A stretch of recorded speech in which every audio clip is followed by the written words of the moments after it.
Okay, this is the Between for Gauntlet Con 2018, session 3 of 3. I want to do some housekeeping and then we'll go over the recaps and then um, we'll proceed from there. So, housekeeping issues. So, this is a playtest, even though there's really like not too much being playtested right at this point, but this is a playtest, and I want to see kind of where your characters end up at the end of 3 sessions.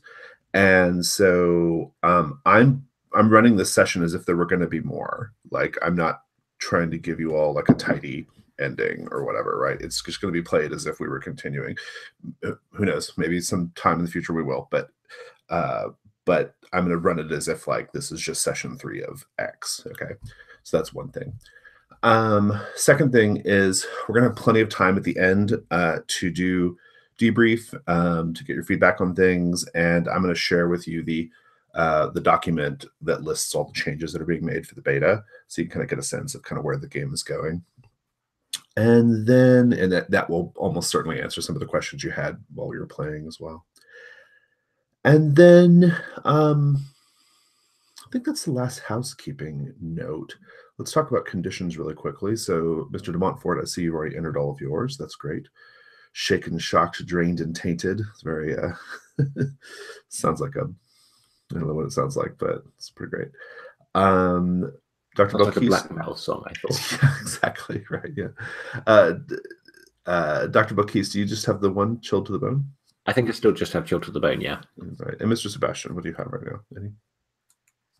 Sorry, which document?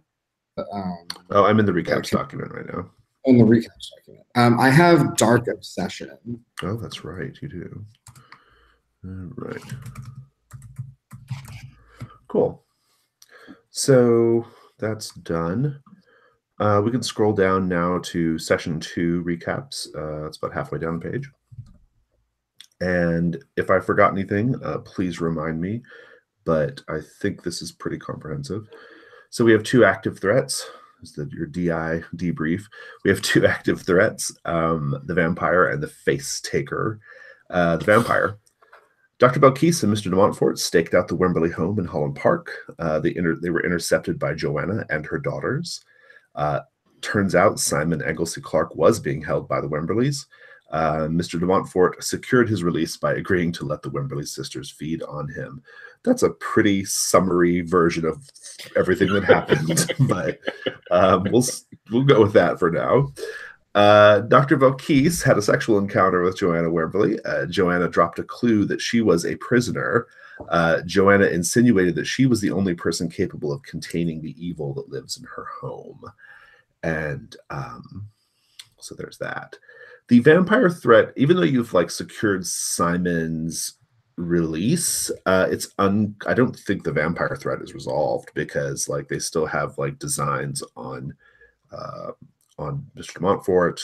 Joanna is very much wrapped up in you now. Dr. Belkis, possibly, literally. yeah, literally at one point. So I don't think that's really settled. I mean, I think you don't have to destroy them necessarily, but like resolving can mean like making peace with them or coming to some kind of agreement or whatever, right? But in any case, I feel like it's still pretty active. The face taker. So that's the new one. A washerwoman, Clara Yarborough, was found dead in her tenement building. Her face had been carefully surgically removed. Mr. Sebastian has a connection to Ms. Yarborough. Remind me, Lucian, I know you were like blackmailing her. Yeah. You were going to blackmail her. So she, I was blackmailing her. She used to work as a washerwoman in my family's estate, and I caught her stealing fancy silverware. Right, that's right. Okay. Okay. Well, she's dead. People are already saying that this is the work of old Sally No Face, an urban legend and subject of ghoulish children's songs. Mr. Sebastian and Mr. de Montfort discovered there have been numerous women accused of being old Sally No Face over the years. They visited one such woman, an Imogen Clump, in Bedlam. Ms. Clump had been accused of both being Sally and a witch. Ms. Clump told them that Admiral, was a typo, that Admiral Thaddeus Ferguson, a character that Mr. Sebastian had met in the previous session, that Admiral Thaddeus Ferguson had paid her a visit 2 days earlier, claimed he had a strange, penetrating gaze, though he did not actually speak to her. Mr. Sebastian decided to go to the officers' club where Admiral Ferguson hangs out. He met Ms. Miller, the Admiral's young fiancée. Mr. Sebastian also discovered another victim of Old Sally No Face at the club, a woman Admiral Ferguson was having an affair with. What's really unclear is like how, so allegedly Admiral Ferguson brought this woman into this room, and he must have left at some point, and then she got her face cut off. For all you know, Mr. Sebastian, Admiral Thaddeus might be Old Sally No Face, right? Because your characters did not see the end of session enemy scene, right? Like we all did. We know there's actually there's a woman. We know there is a Sally No Face that's connected to Admiral Ferguson. But did we lose Lucian? No. You lost me and then you found me. Okay. I was just saying that, like, for all we know, for all Mr. Sebastian knows, Admiral Ferguson might be Old Sally No Face, right? Because the last thing you saw was he went back there to have an affair, and that woman ended up with her face removed. But of course, out of character, we know that he's working with Old Sally No Face. So, because of the little scene we had at the end of last session. Yeah, so that was all kind of stuff going on there. Oh, and also, this is another miscellaneous bit I think we need to note down. Mr. Sebastian has a connection now to a lieutenant. Can't remember his name. Remember the lieutenant's name? Curtis. Curtis, that's right.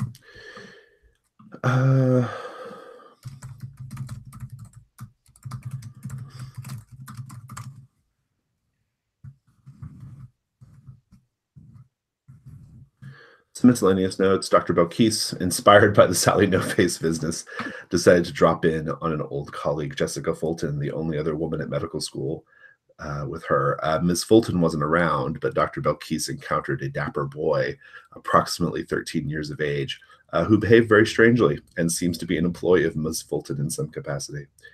And then, of course, Lieutenant Curtis entered the scene as well. A possible romantic connection to Mr. Sebastian, and also a lover of the occult. So, did I miss any particular details or big picture things related to the threat, or anything that we should mention? Okay. I'm sure we'll remember as we think about it as we go, if there was anything. Well, before we begin the next day phase, I'm going to introduce the third threat. So, it is very early in the morning for the lot of you, probably like 9, okay? And Hargrave House has received a visitor, a professor, what's his name? Professor Cornelius Oswald.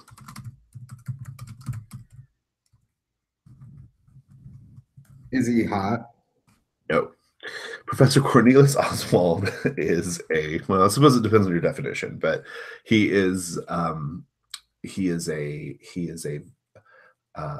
frumpily dressed man with quite elaborate facial hair that curls and twirls, and sort of gnomish in stature, and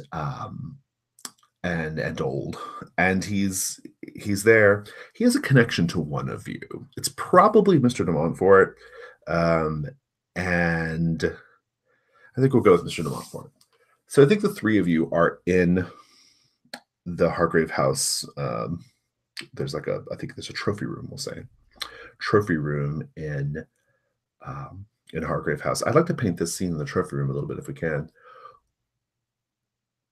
As the camera pans around the room, we've mentioned before that you all have something of a history together already, like as monster hunters. Like, this is not your first. These incidents are just the time that we see the characters, but they've had a career before us. As we scan around the room, what do we see that is like a memento of previous hunts and investigations that Hargrave House was involved in? I'm going to say that above the fireplace, there is what appears to be so it's a mounted skull, like a hunting trophy, but it is the antlers of a buck and the skull of a man. Nice, good.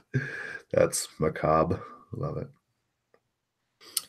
There is an elaborate gilt frame on the window, quite a large, not a window, sorry, on the wall, quite a large one, but it has nothing in it apart from just around the edges, kind of like some little elements of shattered mirror. And it previously contained a haunted mirror, which we defeated and smashed and took essentially its bones back with us.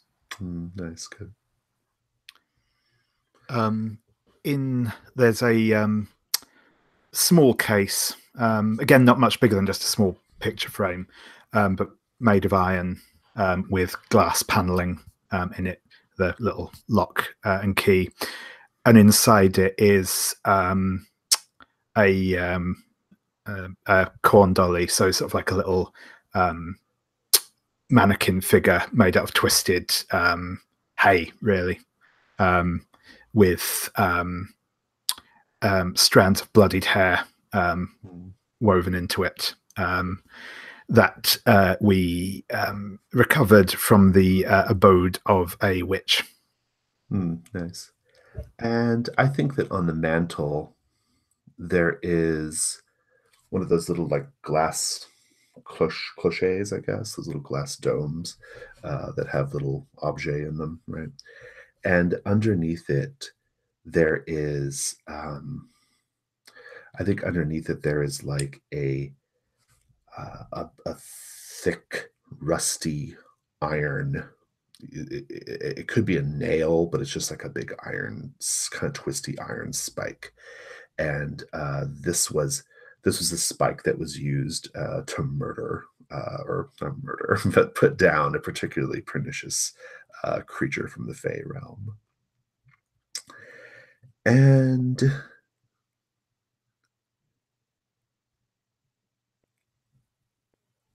Professor Cornelius Oswald you've all met him there. It's quite early in the morning. He did not announce his arrival. He just arrived. In what state did we find all of you? Like, were any of you up? Were any of you ready to receive visitors? I am again lounging on the divan. I fell asleep there at some point, and don't remember the fact that I didn't go back to my bedroom. I am wearing a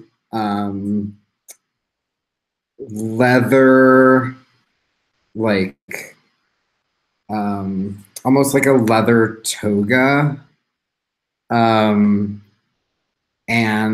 I had gone to a party that evening. Is this the next morning after the previous session? I don't think so. I think this is maybe a little bit ahead. Cool. An indeterminate amount of time afterwards.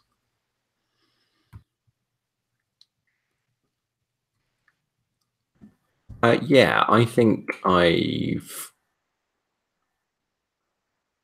after my encounter with Joanna, I've kind of like retreated back and gone quite repressed. So I've been getting up quite early, and I've been kind of like sitting and so they find me at breakfast, reading the one sheets. Good, awesome. What about you, Vivian? Vivian is wearing his pajamas and a dressing gown. He looks like he hasn't slept in general. He's, I mean, to call it stubble would be an exaggeration, but as close as he gets, he's clearly not shaven for a few days, though he said he's got very fair hair and isn't a particularly hirsute man anyway. But so he's got that kind of very light fluff. Yeah. Good. Professor Oswald is sitting on a couch, sort of, facing all three of you, right? And he is in a sort of like tweed suit, like a little baggy or a little crumply frumpy. Just doesn't look, not very well, kind of ill-fitting. And he has a box, a wooden box in his possession, and about maybe the size of a bread box. And he says, I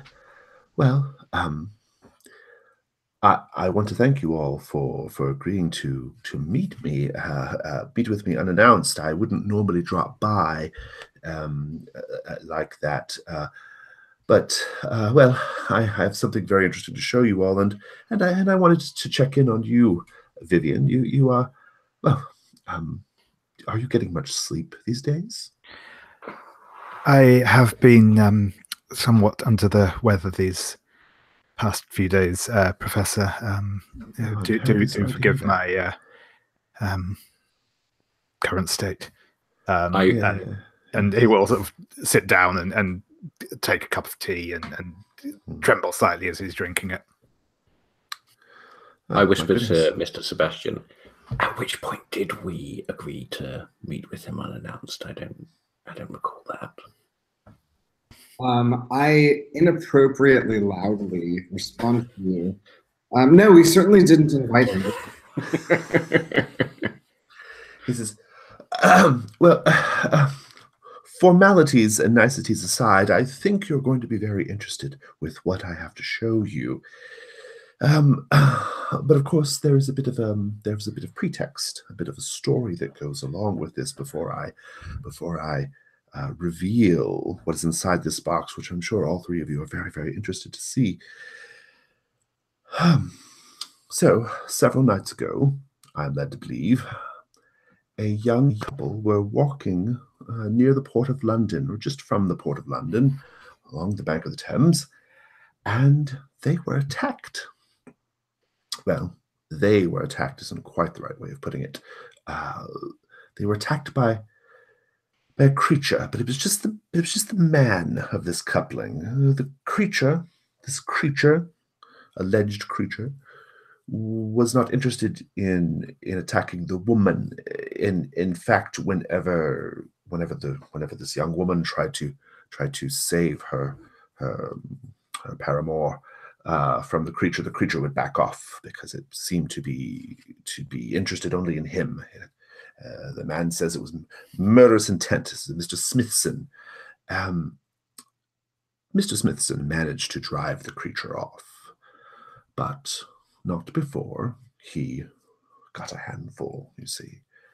And then he opens up the box, and the box is filled with salt. And packed inside the salt, he pulls out it's a sort of yellowish green fin. It looks like a piece of fish, a dorsal fin, perhaps. It's unclear, but it's quite big.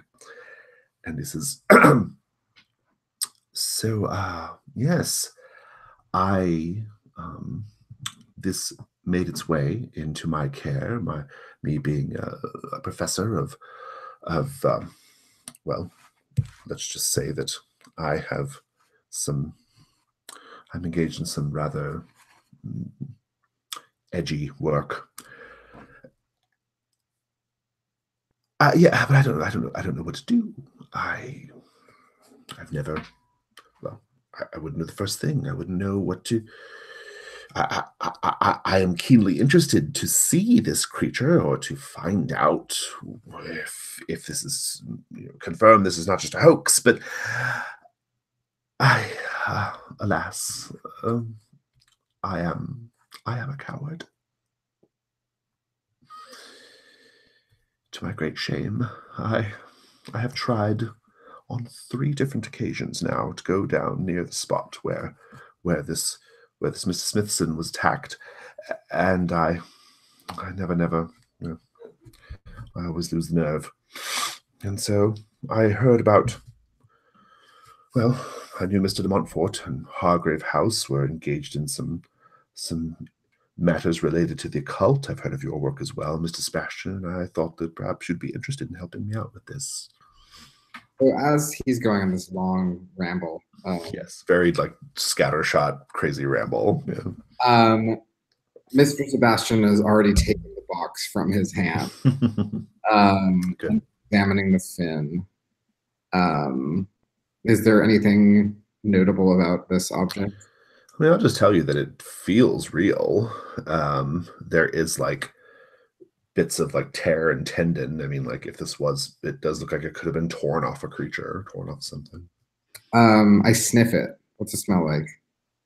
Well, it's been in salt for a bit, but I'm sure it has a sort of like, I mean, the Thames is not the cleanest water in the world, but it probably has that sort of faint watery smell. I mean, this creature, maybe there's maybe even a bit of like ocean. Maybe this thing came from really far away. You know, who knows? But.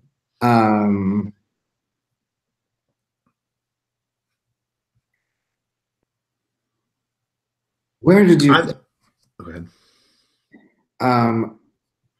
Where did you say the woman of this couple lives? Oh, I have the address of Mr. Smithson. I don't know if the young lady lives with him or not. That's the only address I have. I just sort of take it from his hand, and I just sort of walk barefoot out of the room, pour myself a cup of tea, drink the tea, like just rudely kind of go about getting my proper clothes on without saying goodbye. And so he says, well, you'll agree then to look into the matter for me, it seems? I've already started examining the fin with my. I had a scalpel on my inside pocket of my sleeve, so I've already started investigating it.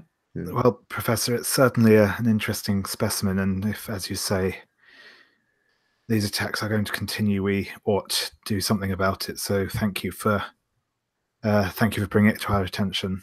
We shall see if we can get to the bottom of this matter. Thank you. I anxiously await your report. And then he kind of goes a little closer to you, Vivian, and says, "Dear boy, if you need anything, you know where I live, you know where my office is. Stop by, okay?" Thank you, Professor. Before he leaves, I stroll back into the room, now fully dressed, to the nines. And sort of lean against the doorway in this sort of cavalier manner. And I say, "Oh, and Professor, you will want to hold on to your face. There's criminals about." Well, I can't imagine why anybody would want this. Although I do spend a great deal of time on, and he kind of like, he has this like very like ostentatious handlebar mustache, right? And he just like says, well, good day. And like, as he's walking out, he like, he's showing himself out, and he's sort of like got that awkward, like, I don't know what I should say, or, but okay. And he just closes the door.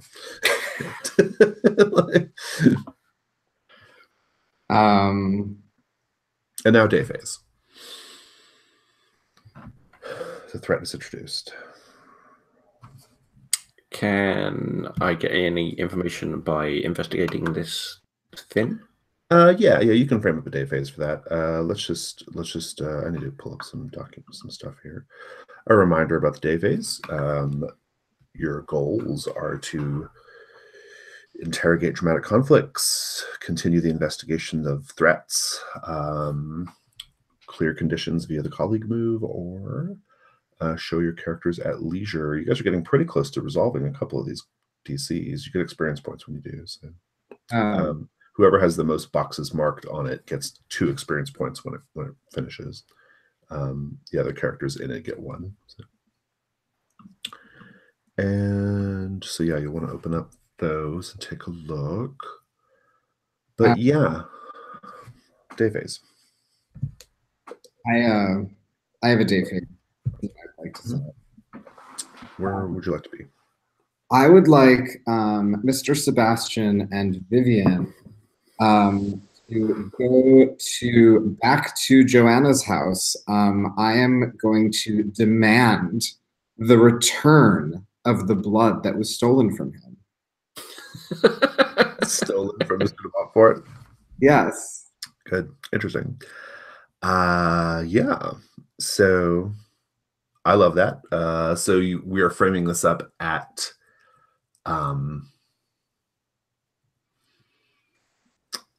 yeah, I mean, I think we'll just say you're at the door of their townhouse. Mm-hmm. What do you do? Mr. de Montfort, I assume you're okay with this. I'm not sure that. I think maybe I'm there, but I'm probably trying to persuade him not to.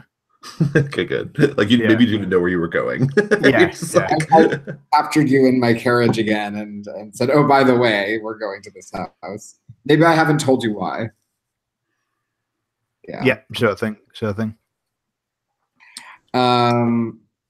So I am going to rap on the door with my ring. And after several moments, the door will open. Some young Irish maid, opens the door, and she says, can I help you? Yes, your mistress has something that belongs to my friend. Look, it's really not worth the bother. We should just go back. I'm sorry for wasting everyone's time. It's vital to him. Well, I regret to inform you that Mrs. Wimberley is not.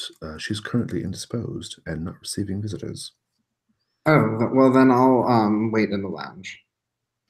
You might be waiting for some time, sir. She's sort of a night owl. I am a very good. All right, sir. And she'll let you in. To go in as well, Mr. de Montfort. Are you going to come with me? Mr. Sebastian, really, this is not the best course of action. It's not a good idea for me to be here. Well, it's certainly evident that you are missing some of your vital essence. You have been significantly drained, and I don't want to work with a partner who can't keep up his side of things as far as commitment and energy goes. So really, you don't have a choice. We need to get your blood and put it back where it belongs. I'm not sure that's quite how it works. And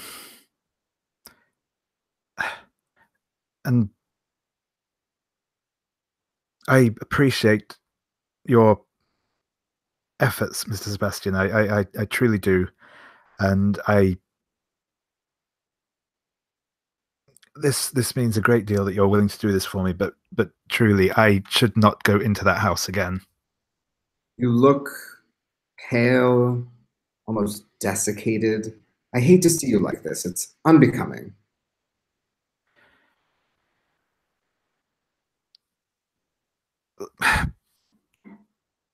I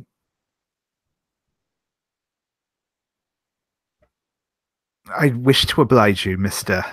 Sebastian. I truly do, but I. Oh, good. Cannot. Grabs him by the elbow and sort of pulls him. This young maid, she closes the door behind you. The house is perfectly dark. You wonder how she's getting about because, I mean, it's very dark. All the drapes are pulled, closed. There might just be a couple of like candles lit, you know. And she says, "I will pop in on Mrs. Wimberley, and I will and see if she would be willing to see you. But it is unlikely. I don't think I've ever seen her receive a visitor in the day."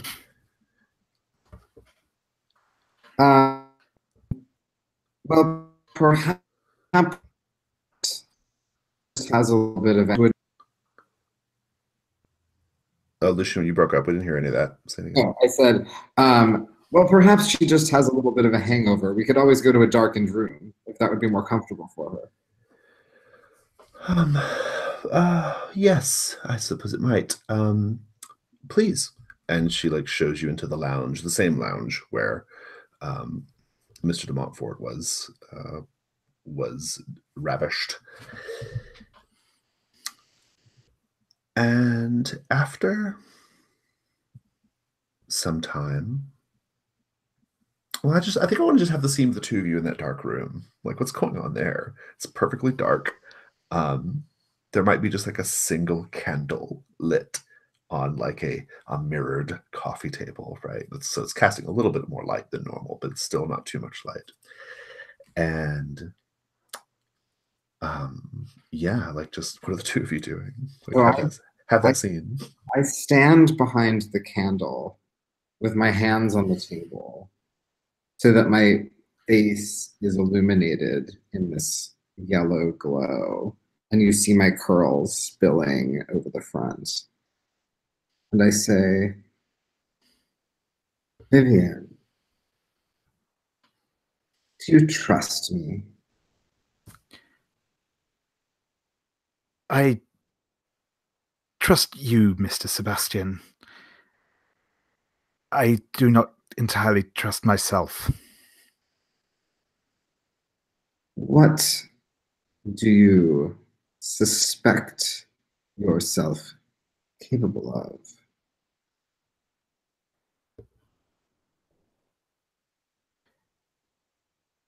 I knew I would come to this place.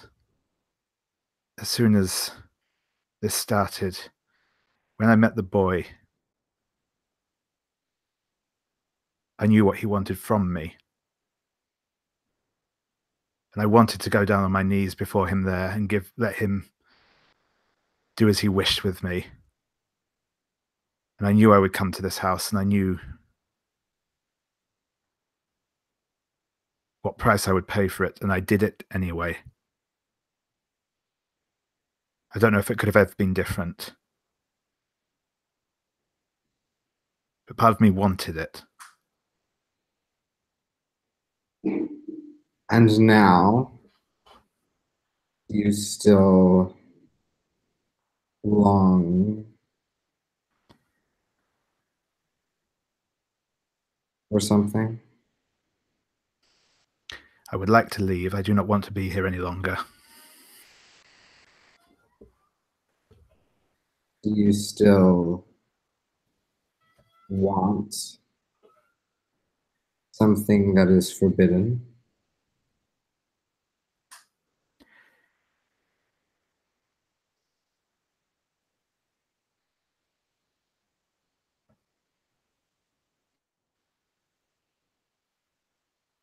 I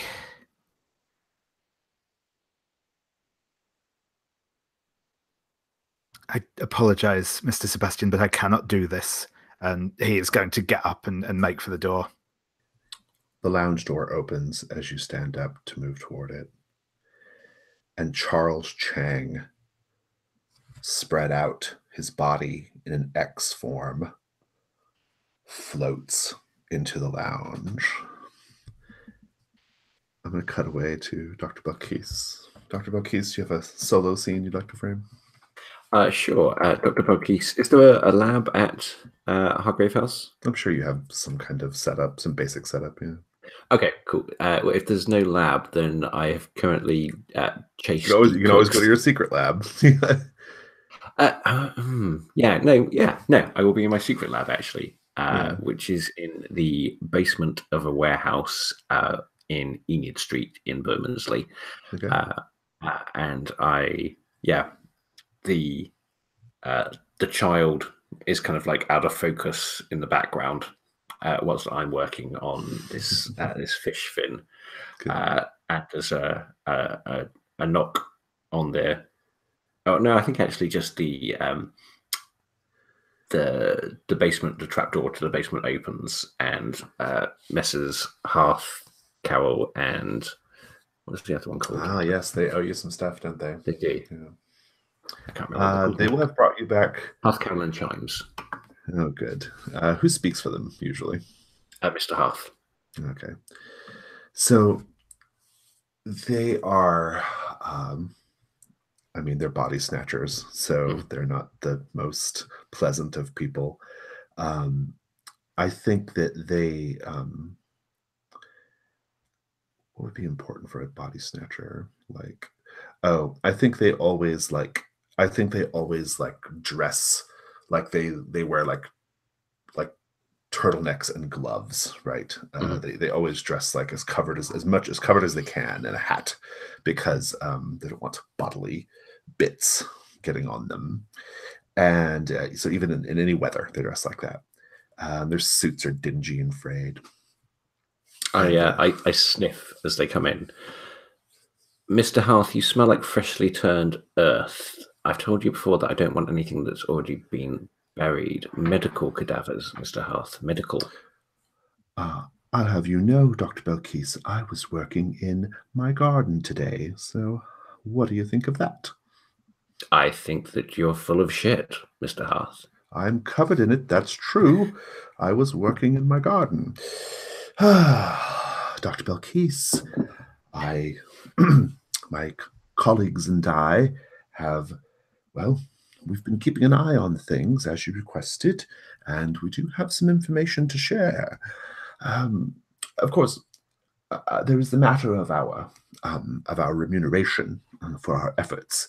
It is very hard to get about these days without, I mean, London, modern society is very, very expensive, and, well, grave robbing's not paying what it used to, you know?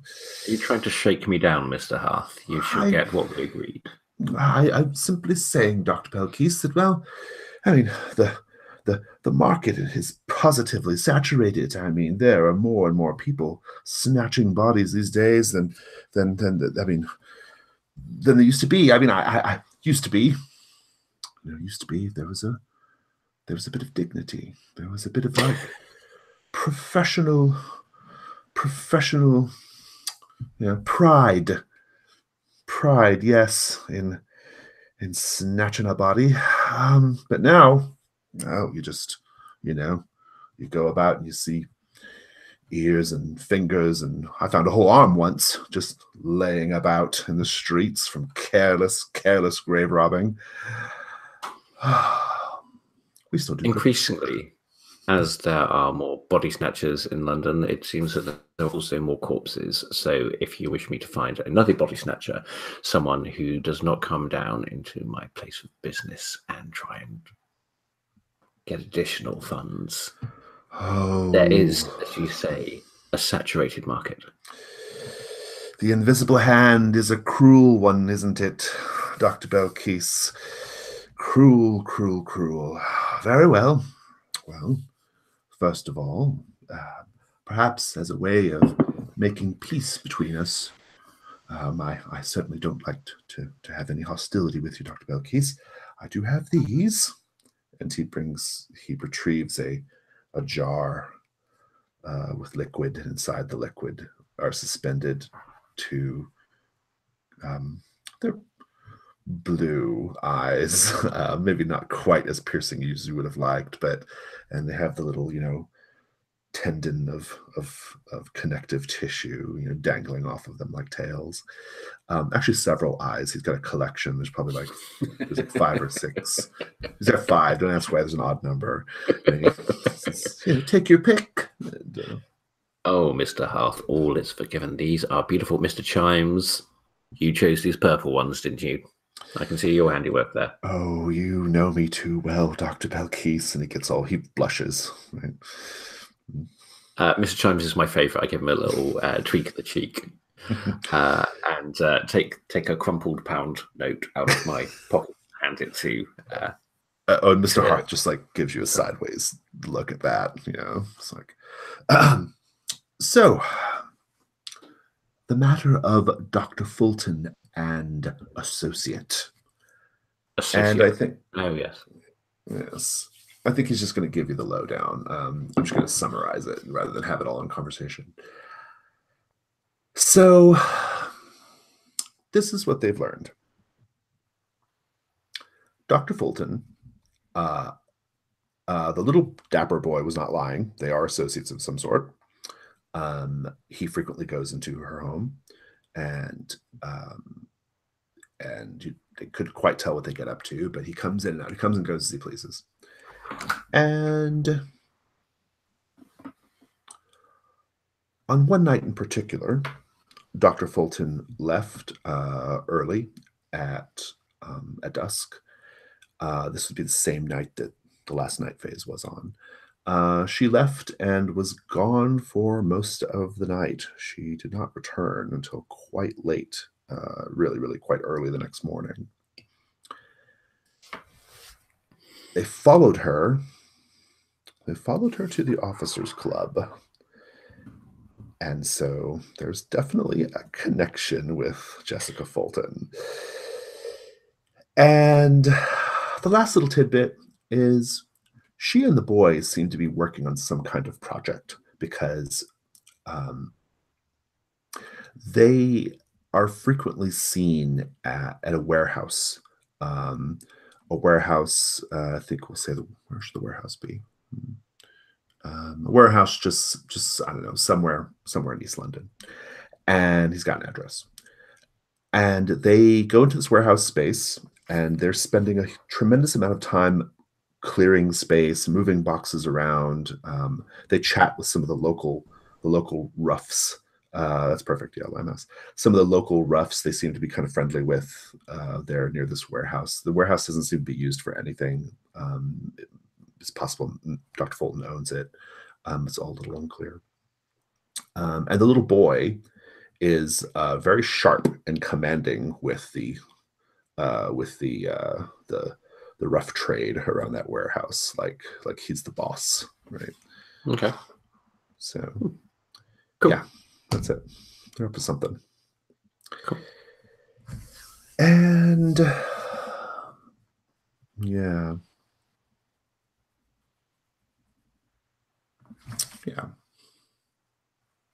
Back at the lounge of Joanna Wemberley.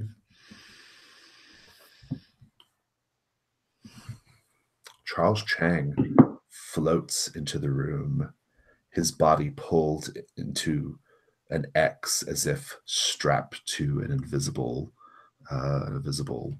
torture rack or something, right? And he floats in, but he speaks in Joanna's voice. He says,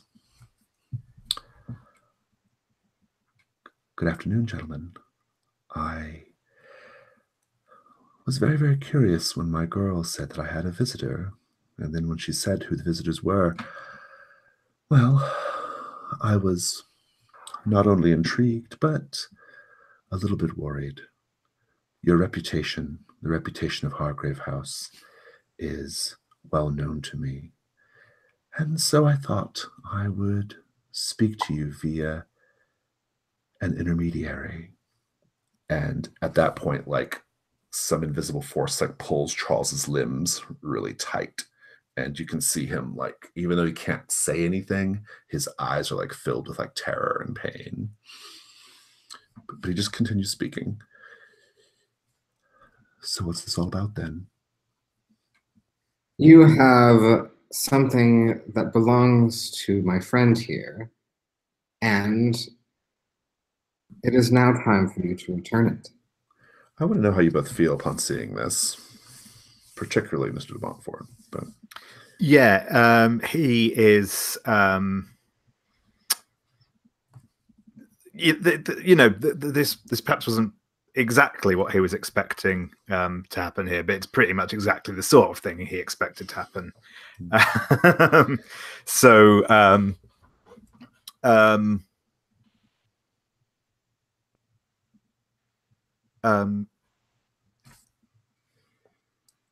I think he's actually. I have explained to my colleague repeatedly there is no need for this meeting, and I am sorry to have wasted your time, Mrs. Wembley. And I think she pulls on his limbs a little tighter, and she lets Charles have his voice back momentarily. And he says, "Oh my God, Vivian, what's going on? What's happening?"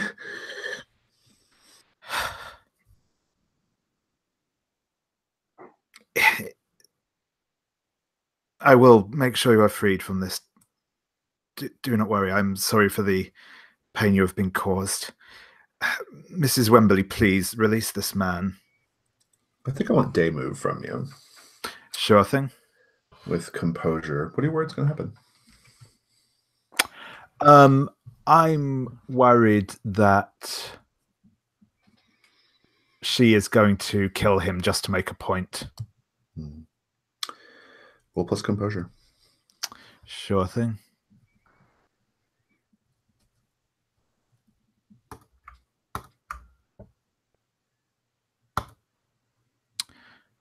So that's a 7.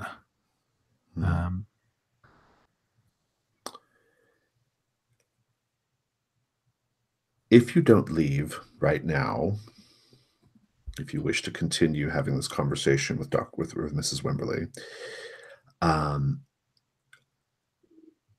have to tell you how you'll be vulnerable. But really, truly, the correct answer is what will you lose here, right? And let me read the exact rule here. How would they be vulnerable? I think you can continue having the conversation, but she breaks a bone every time she gets bored or feels put out by this. So otherwise you can do your best to bundle Sebastian off and get the hell out of there, or you can just leave yourself.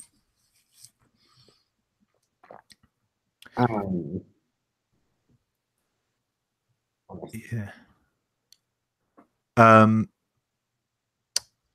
Yeah, I'm just trying to decide what would be. I think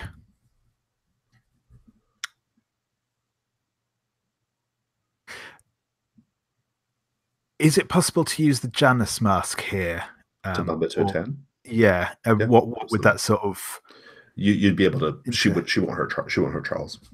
Sure thing. No, in which case I will do that. Go mark it. She'll say to you through Charles, "You have a remarkably powerful resolve, young man. Consider me impressed. And you, Mr. Sebastian, you are a very, very intriguing creature, aren't you?" Yes, well,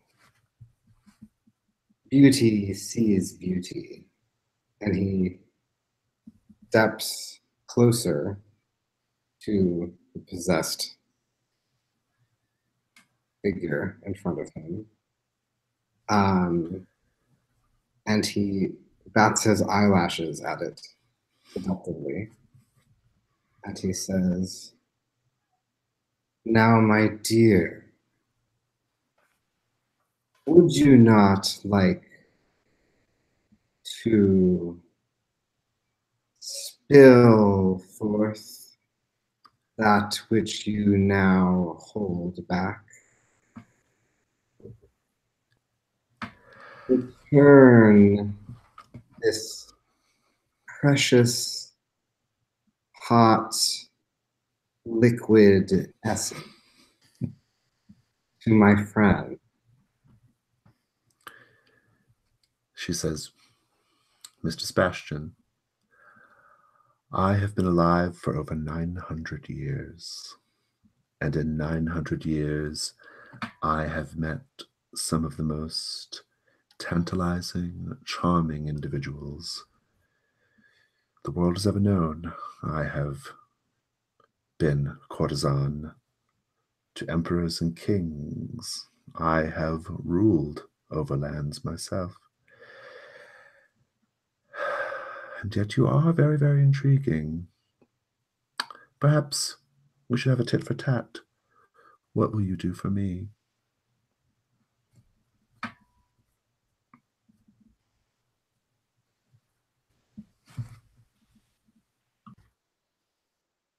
If you return my dear friend's blood to his body without taint, so that it may reabsorb into him, restoring his vitality,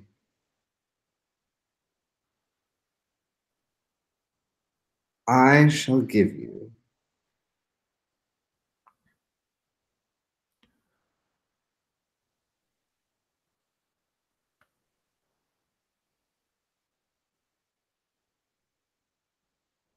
a single intimate kiss. What are you afraid will happen if this negotiation breaks down? What I'm really afraid of is that she will accept my offer and, in kissing me, drain all of my blood out of my face. All right. Roll with presence.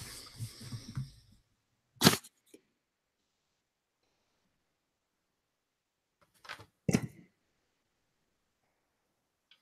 9. This is going to work. And I think the way you're going to be left vulnerable is I think you're going to have to make out with Charles.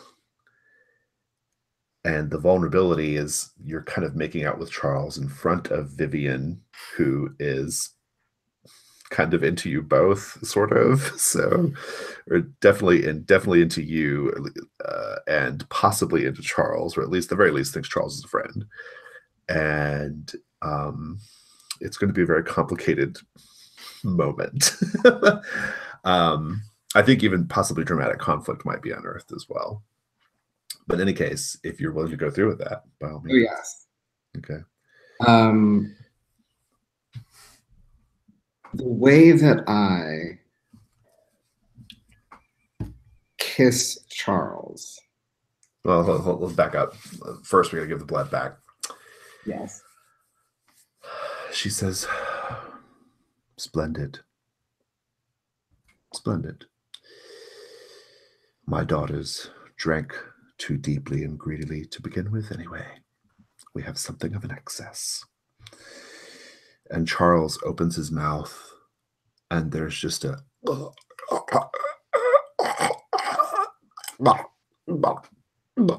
and just like gouts of blood spew out, but hang in the air and sort of just like make a slow meandering trail toward Mr. de Montfort. Mr. de Montfort, how do you react? What do you do? I think he's just like petrified. He's just sort of completely rigid. Yeah. Yeah. Yeah, and I think you've already got appropriate. Oh yeah, you've already got like shocked and other things. So, yeah, the blood just tries to force its way into your body through various orifices like ears, nose, eyes, It just makes like a spider web around your face from Charles's mouth. And when it's all done, Charles is just like bleeding from the mouth, right? Like there's just like blood dripping. And then he looks up and says, "Well, come along then, dear." And like she kind of forces his tongue out just a little bit further than it should probably be able to go, and invites you in. I am gonna start by licking all of Vivian's blood remnants off of Charles's lips. God, this is so twisted. I love it. And backing up for a minute and licking my lips and saying, "It tastes so familiar." Yeah, and then I suppose you just make out with the possessed Charles. I have a question. Yeah. So when I'm making out with the possessed Charles, are his arms still? Yeah. It's just like, it's not like he's animated into it. A kiss was all that was promised and all she requires. You can clear the drained condition, Mr. de Montfort. Thank you. I do want to know how you feel seeing this transaction taking place, though. Intensely uncomfortable and turned on. I think is You can clear tainted as well, but I do want you to add aroused. Yeah, so. That's fair.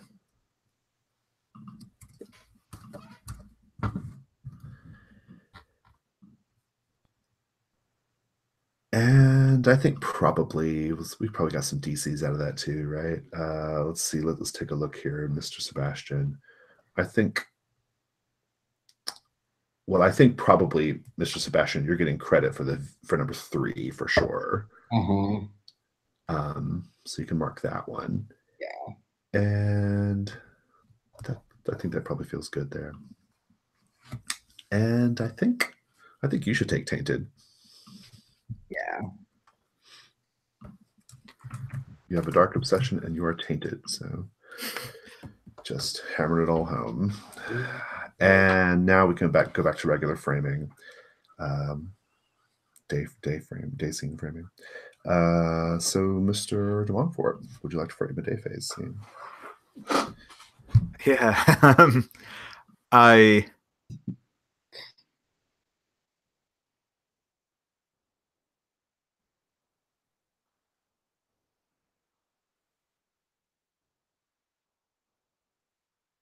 I think I would like a scene with the good doctor. Probably just back at Hargrave House. I think we're working on something case related. Though what I'm more interested in is just the conversation between them rather than the actual work, as it were. Perfect. Yeah, maybe you guys are looking at that fin or something. Yeah. Or, can it be actually the body of the woman that was killed at the Officers Club that I've managed to convince Detective Widdicombe to loan to me for a couple of hours? Oh, sure. Yeah, I'm into that. Yeah. That's... I think. Why don't we just have the scene at the morgue then? In that case. Okay. Yeah. Cool.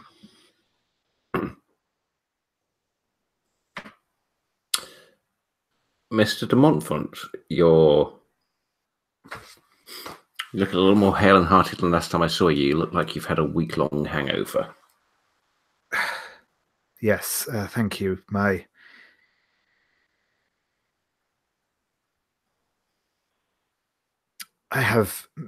suppose I have Mr. Sebastian to thank for that.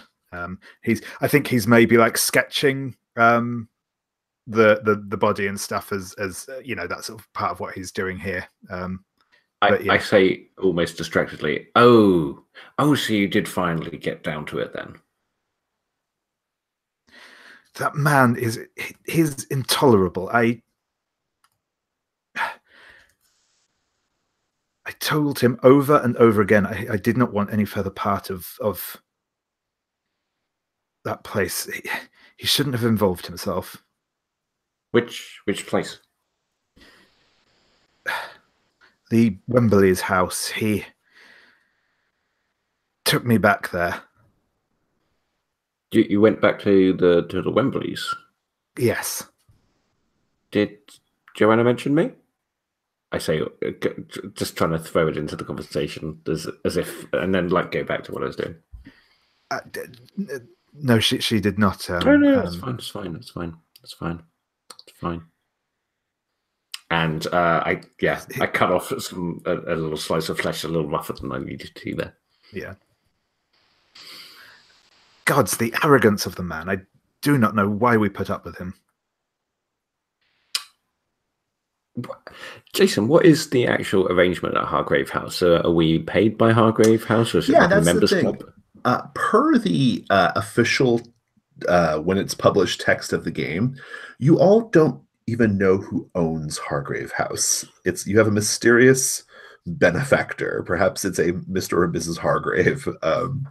That all is unclear. It is meant to be. It's meant to be like space for the GM to play later if needed, right? Okay, cool. Well, I put up with him because he's useful and because he's normally nearby. Why you put up with him? Why do you put up with him, Mr. de Montfort? I do not know. I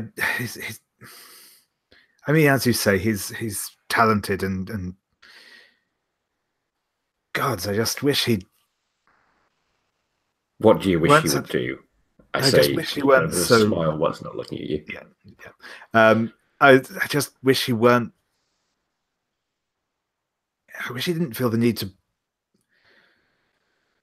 act like the bloody Sphinx all the time or something. I just wish he'd. I don't know. The Sphinx. Sweetie, Mr. Sebastian is the least mysterious person I know. It's not exactly his heart that he wears on his sleeve.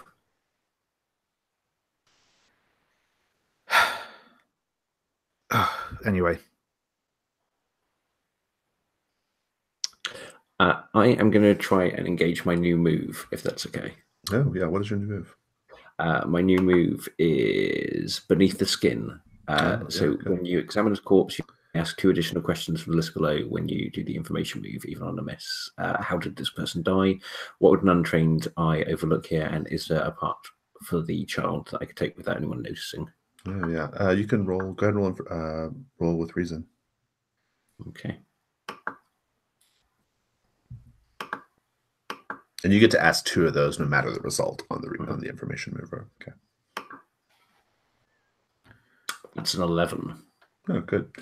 Okay, so you get on an 11, you get 1 from the list plus a follow-up plus 2, I guess, from your move. Yeah, cool. You can ask them in any order you want. Okay.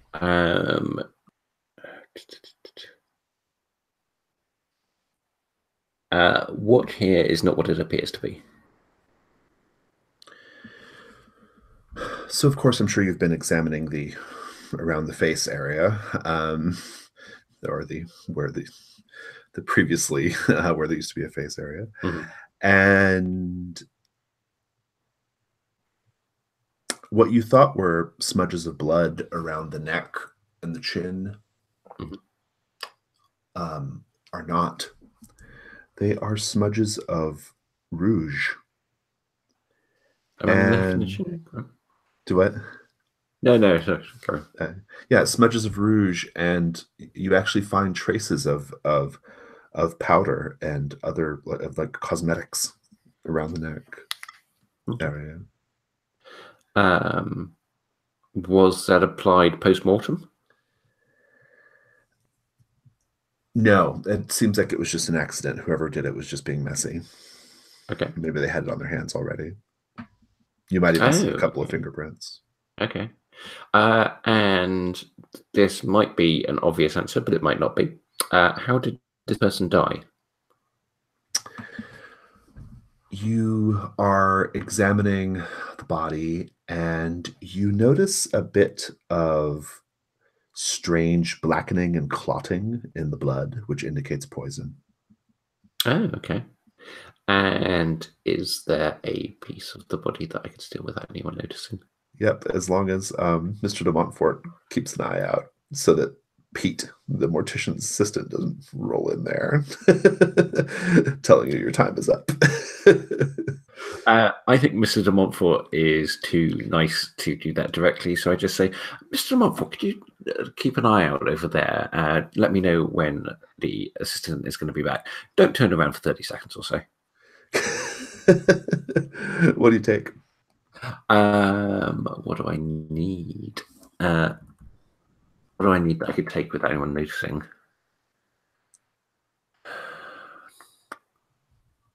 I think I could quite easily take some guts without anyone noticing and sew her back up. Absolutely. Good. That's not going to go unnoticed by Mr. de Montfort. You may have to explain why you have a sack of guts in your possession, or why you are taking a sack of guts with you. Yeah. I feel like we should just have that little moment. Like, Mr. de Montfort, when you see that Dr. Belkis is putting this victim's guts into a sack, how do you respond? Dr. Belkis, is this necessary? Why would I do it if it wasn't necessary, Mr. de Montfort? What are you insinuating? Oh, I'm not insinuating anything, Dr. Belkis. Of course you wouldn't do that. You're far too nice. Thank you. I was. It is merely somewhat surprising. It's going to look a bit.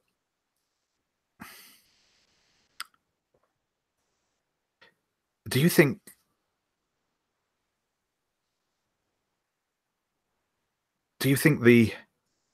These attacks will continue?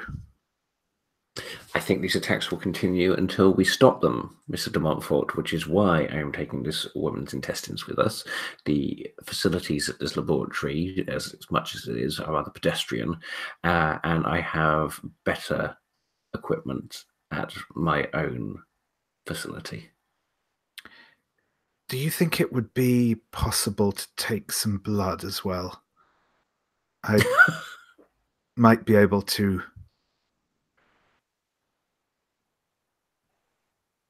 learn more about the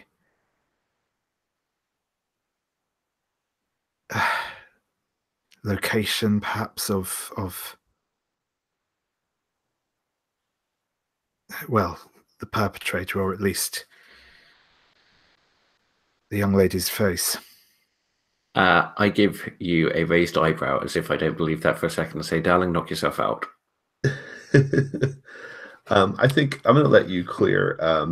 I'll let you trigger a colleague move if you want here, Dr. Belkis, and clear chill to the bone, because it seems like you're kind of in your element and kind of getting over some of whatever was happening there. And if you'd like to pick something from the list, Mr. de Montfort, of the colleague move, you may. Certainly. And I'll also give you credit, Mr. de Montfort, for the third DC.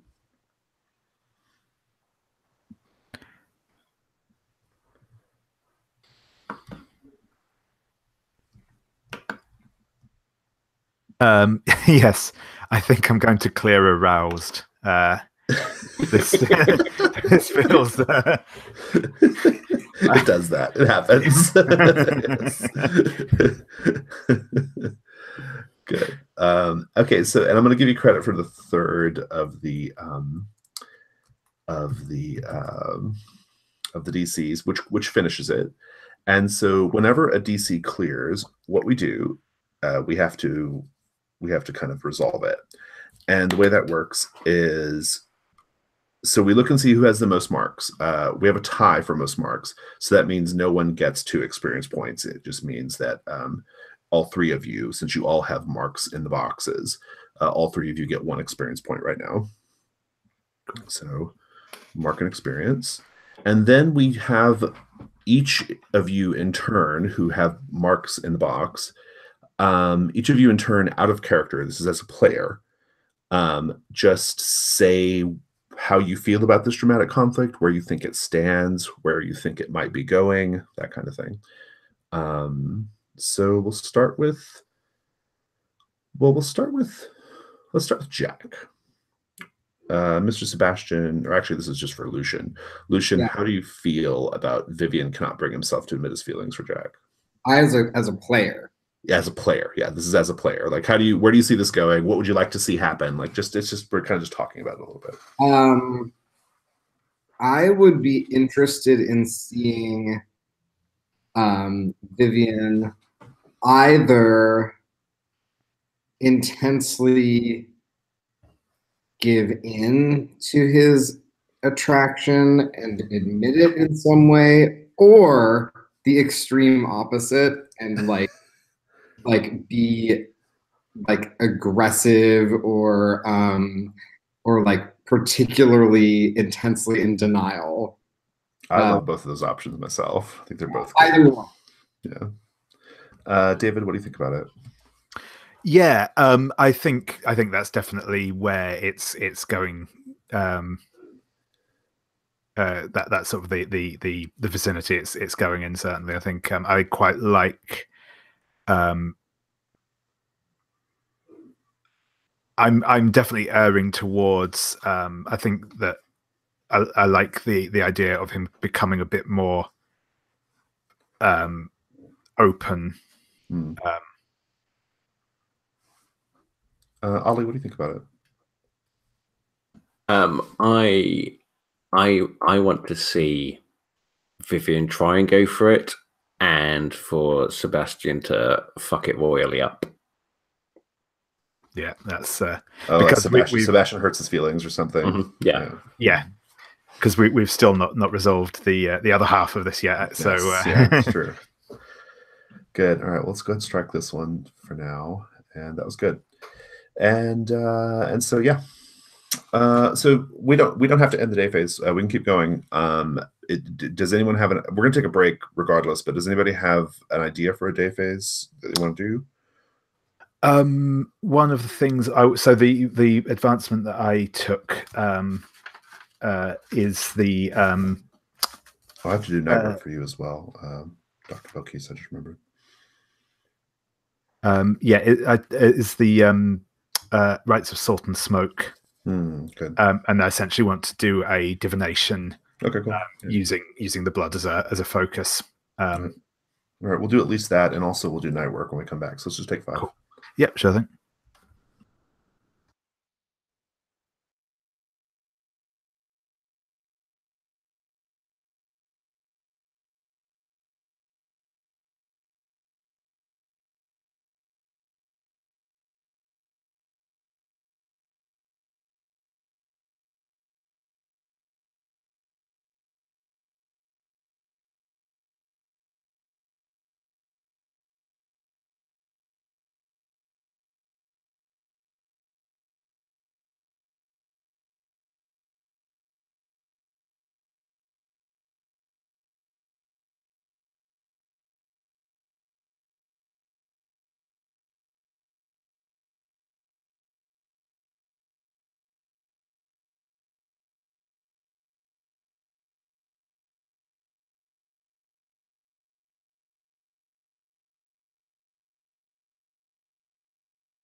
Jason, can I ask, how do we go about triggering the Mask of the Future?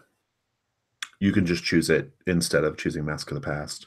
Okay, but cool. for your character, it's not. There's not much advantage to doing it early because it kind of just ends that character's game essentially, or can possibly, because I think you just have to like trigger. You have to just try to bring the thing to life, right? I just kind of want to have that scene before this long con ends. Got it. Yeah. Yeah, it would be the first time. We haven't seen that yet, so.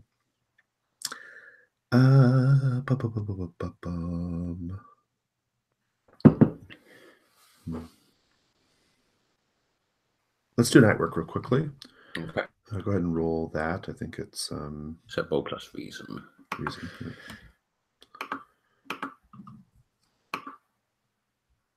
That's 8. Right. Choose 2. You can and now you have resources you can actually clear now. So okay, cool. I am going to I'm going to get resources. Okay. No, I am gonna go for the other 2. So I'm going to get a body part for the child. Okay. I'm going to get its blood. So once Mr. de Montfort is done with the blood, I'm going to put the rest into the child. Good. All right. Very good. And learn something interesting about an ongoing threat.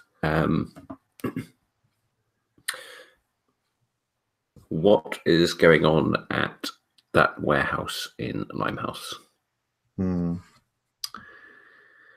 Well, during your night work, maybe at one point you were at Limehouse, doing some work over there. Maybe you were like actually doing house calls or something nearby. Bringing. Do we have penicillin at this point? Bringing penicillin to whores or something. But in any case, I think you actually saw the dapper boy, though you didn't interact with him, and those men that he bosses around, like, keep asking him, like, what are we doing here? Like, what is this? Why do we have to hang around here so much and all this other stuff, right? And he just like kind of like curtly like tells them to shut up and says that his employer is engaging in a fantastic new exhibit. So they're doing some kind of exhibit space there. Yes, a new fantastic art exhibit. So. Good. All right, and you said you wanted to do Rites of Salt and Smoke? Right, yeah, that's right. Let's read that move. So Rites of Salt and Smoke. You were able to contact dark entities in order to perform magical rituals. Choose what kinds of offerings these entities require, which includes blood sacrifice, perversion of Christian rituals, and self-harm. When you give offerings, your own, which I'll revisit in a second. When you give offerings to the dark entities that are always lingering in your peripheral vision, roll with presence. On a 10+, the magic works without further cost. Choose your effect. On the 7 to 9, the magic works imperfectly. Choose your effect and a complication. I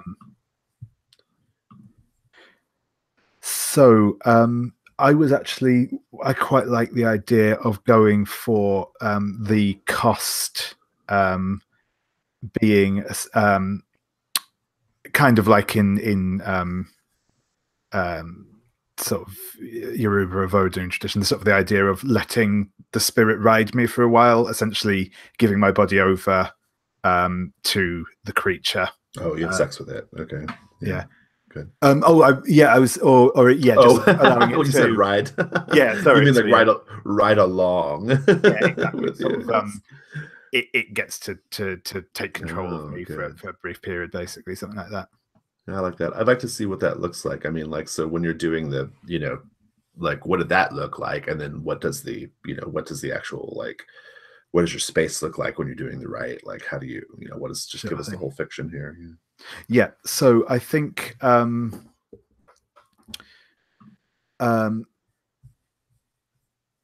this is probably the first time he's actually really tried to do this. I think he might ask for the other two to be present. And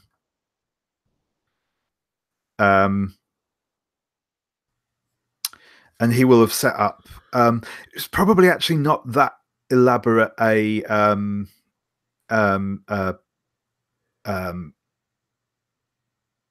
setup. Really, he's probably got a sort of. I'm seeing like a sort of a single candle on a table. There's probably some incense burning. It quite possibly has some form of psychoactive substance in the incense.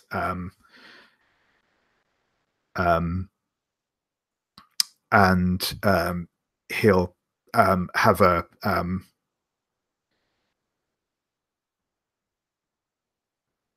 vessel. I'm thinking just like kind of a shallow bowl type vessel into which the blood that he collected, he'll pour that. And he'll essentially sort of do the kind of self-hypnosis thing of just sort of staring into the candle, maybe chanting under his breath, though it's probably not real. It's more like a sort of sort of like a Buddhist chant sort of thing, where it's not necessarily actually any words to it. It's just a repetitive like sound sort of thing. Exactly. Yeah. Good. And you said you wanted Dr. Belkis and Mr. Sebastian to be there? Yes, I think so. Good. What are the two of you doing during this time? I think I'm treating this like an experiment. Okay. So I've tried to control it as much as possible. I've got him. I've got sort of like I have snuff boxes ready, and I have restraints ready. And he doesn't know this, but I also have a loaded flintlock ready just in case. And yeah, I'm there to provide medical support. And I've also got I've got extensive notebooks. I'm going to be taking notes as this is happening. What about you, Mr. Sebastian? I'm leaning against the wall smoking a cigarette. Good. Fantastic. What does it look like? Tell me about the entity entering your body. How do you change when that happens? So yeah, I think said he's sort of entering into a sort of trance-like state, and then there's no light from the candle sort of flickers, and the shadows sort of start to lengthen a bit, and it's kind of like in the flashbacks and described last time. There's sort of almost like smoke shadowy thing starts to sort of curl around him,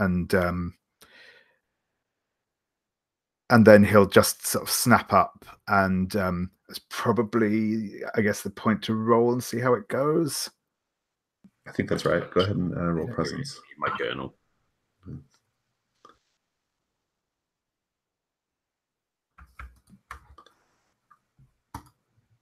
Oh, that's not good. That's a 5 in total. This whole thing is going on. You're all kind of standing there, Dr. Belkis, I'm sure you're like interested, but maybe a little bit like, this is just, mumbo jumbo or whatever, but you're still writing things down. You've seen a lot of shit, so I'm sure you're not completely dismissive. And you're there, standing there, smoking your cigarette, Mr. Sebastian, and Mr. de Montfort's going into his trance. And Mr. Sebastian, you notice it first. There's a bit of blood pooling up around the midsection area of Mr. de Montfort's shirt. And you see the buttons are undone a little bit, and you see a pair of small hands coming out of the hole where his shirt was. And you hear a wet, tearing sound of flesh. And there's a scream and a cry as Mr. de Montfort's stomach is ripped open, and the child, the grandson of Joanna Wemberley, like crawls out and screams. And he crawls out and screams at you, Mr. Sebastian. That was mine. It wasn't yours to take. And I assume you're going to Janus Mask this. I'm a role player, and I'm going to shoot it. Oh, well, I think it's being Janus Masked. So. I'm sure it is, but that's what you would do. Yeah, exactly. But yeah, I will indeed. Timeline, you shoot that thing. Instead, none of that happens, and instead we have a 7 to 9. So yeah, I get to choose. It works imperfectly. I get to choose one effect and one complication. So the effect is observing another place or time, and the place I want to observe is as I said, it's probably where the face is. I think because it's a direct link, sort of blood to flesh sort of thing. Yeah, that's perfect. I love it. And what complication? The complication, I think the magic. Oh, and there's no take one harm. It would be take a physical condition. Yeah. No, that's cool. Yeah, I think. No, I don't. Yeah, I will. Actually, it's a slightly less interesting one, but I think I might go for. The effect is short-lived, so I think I maybe just get a glimpse of. Like it. You are viewing what appears to be a basement or a wine cellar of some sort. There are lanterns and candles lit, and you hear music. A string quartet is playing, violin, cello, and so forth. And you're scanning around this room, and you see 4 men. Well, the camera goes from the bottom to the top. You see men with their instruments, wearing tuxedos, and they're very formally dressed. And it pans up, and they're playing like quite beautifully. It's very, very beautiful in this basement or wine cellar. As the camera pans up, you see that all of the men's faces are wrapped with bandages, and they're just playing. And that's it. Yeah. So I think that in the room, the Vivian will, as I said, his face sort of snaps up.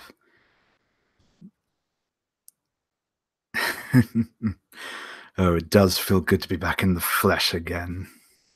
He stands up and stretches out sort of languidly, and it's that sort of proper satisfying. You can hear sort of the popping of tendons and muscles. It's a really good stretch. Yes. It's been interesting to watch you all work. Most entertaining. Oh, Jack. Jack. Dear God, this boy yearns for your cock. And he's going to sort of stride towards him and lean in close and say, I could give him to you right now if you want. I'd let you do anything with him. And pull back. I'm going to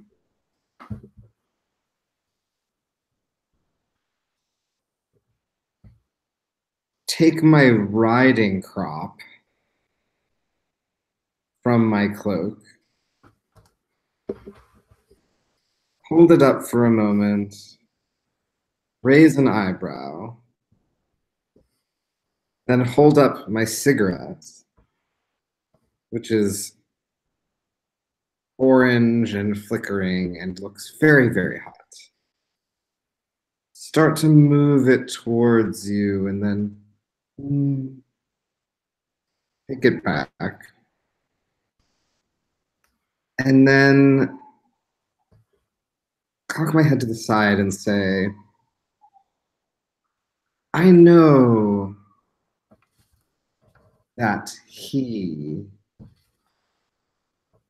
desires pleasure. Creature, do you desire pain?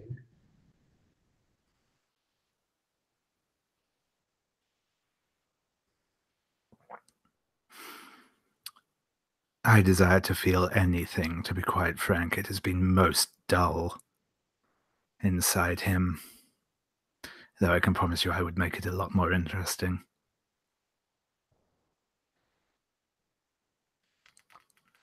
Show me how badly he wants me. Yeah, he's going to press himself up against you, rocking his hips forwards and grinding against you. I am.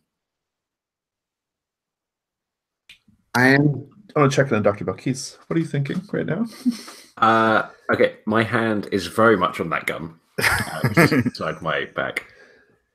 Jack Sebastian, step away from that boy immediately. I would be delighted. And he takes the cigarette and he takes your head, Vivian, pulls it very gently back by the hair so that your Adam's apple is exposed. And then I burn the cigarette into your Adam's apple while staring you in the eyes.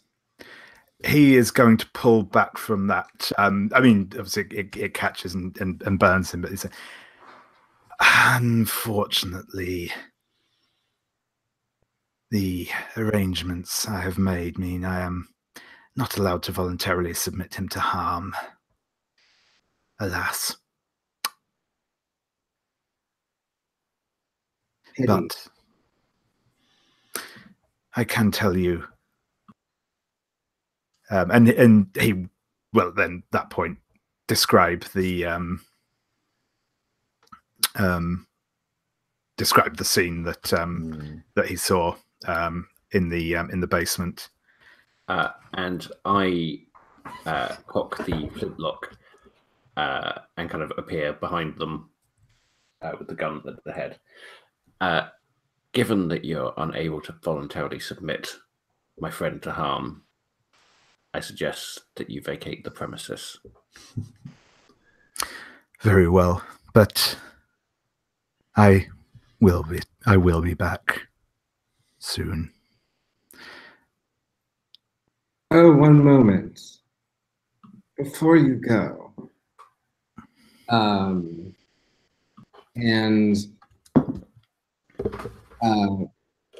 Jack reaches out his hand and grabs Vivian between the legs. And he says, tell your host I got the message. And then releases. That feels like scene. Yep. I'm going to give you. Would you say, Dr. Balkis, that unnerved is a fair condition to take right now? Yeah. And what else? Aroused, maybe. I don't know what Dr. Balkis is into. But I think you're probably unnerved at the very least. Yeah, she is not into that. Yeah, I think unnerved and disgusted at that point. Yeah. I think we'll stick with unnerved for now. Okay. And I'm going to give. I think you're going to get credit for DC number 2 there, Vivian. I'll just note it for you. And yep, that was a good scene. That was a great scene. I think I'm going to end the day phase. You've all had a chance to frame. So, night phase. Let's just go around the table and find out what you're each interested in doing on this night of the hunt. Dr. Belkis. Okay, I think we are leading more and more to Sally No Face being Jessica Fulton. So I think It's pretty obvious. Yeah. Yes. So we should go in mob-handed. No, actually, I am going to arrange a meeting with Joanna. Oh, okay, good. What about you, Mr. Sebastian?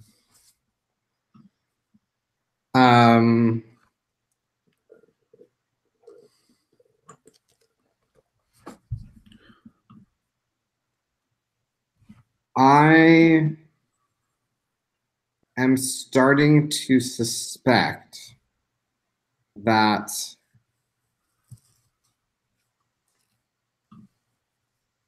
the good doctor.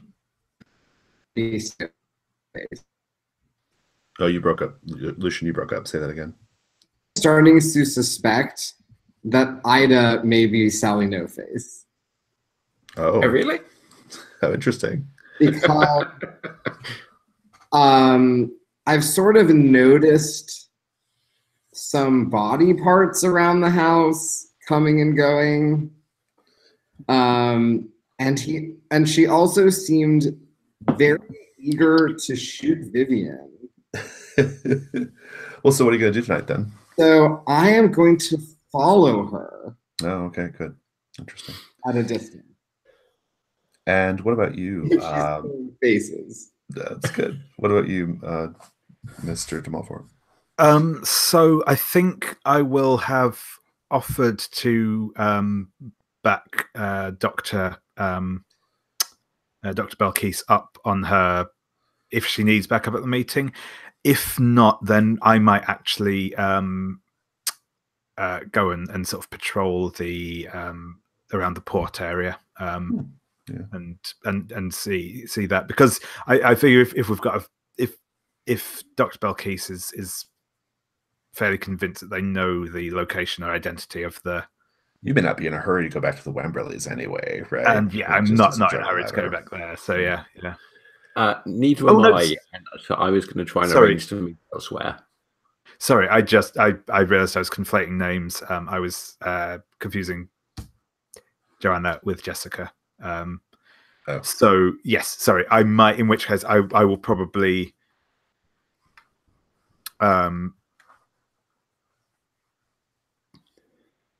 no, wait, have I confused myself? I think I have.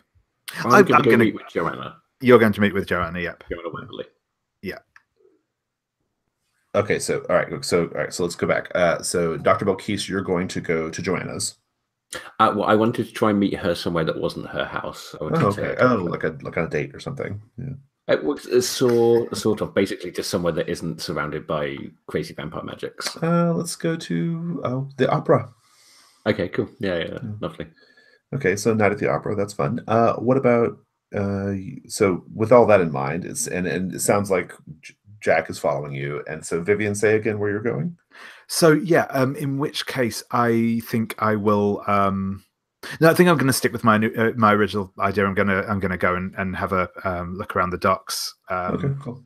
Yeah, that's a total dark beacon thing to do, right? Yeah, exactly. But I think if Jack is following me, then I have to give him something to see. So I am going to take the remainder of the victim's blood and take it back to my laboratory in Enid Street, so that he sees me putting this into the body. I like that. Well, I mean, I frame the scenes at night, so we'll see where we end up. But take a look at go to the folder and take a look at your overscenes.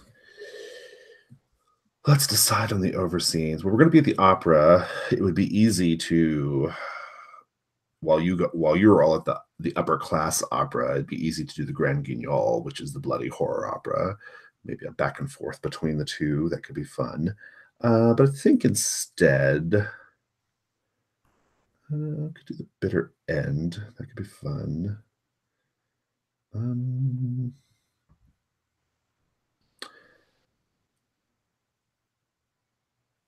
Let's do Brown's Hotel, which is the last one.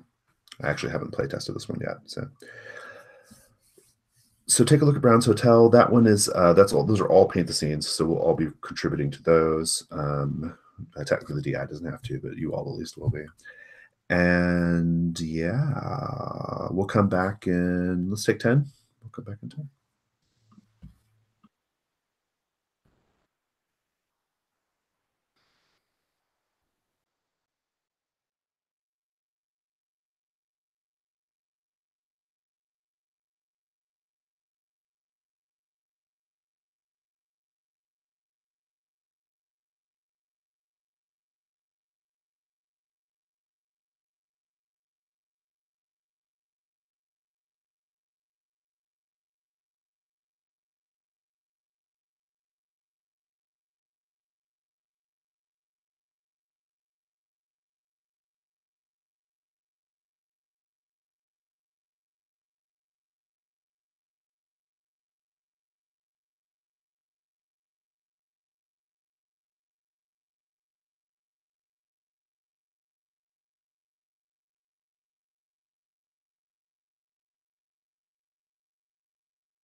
That was such a great scene.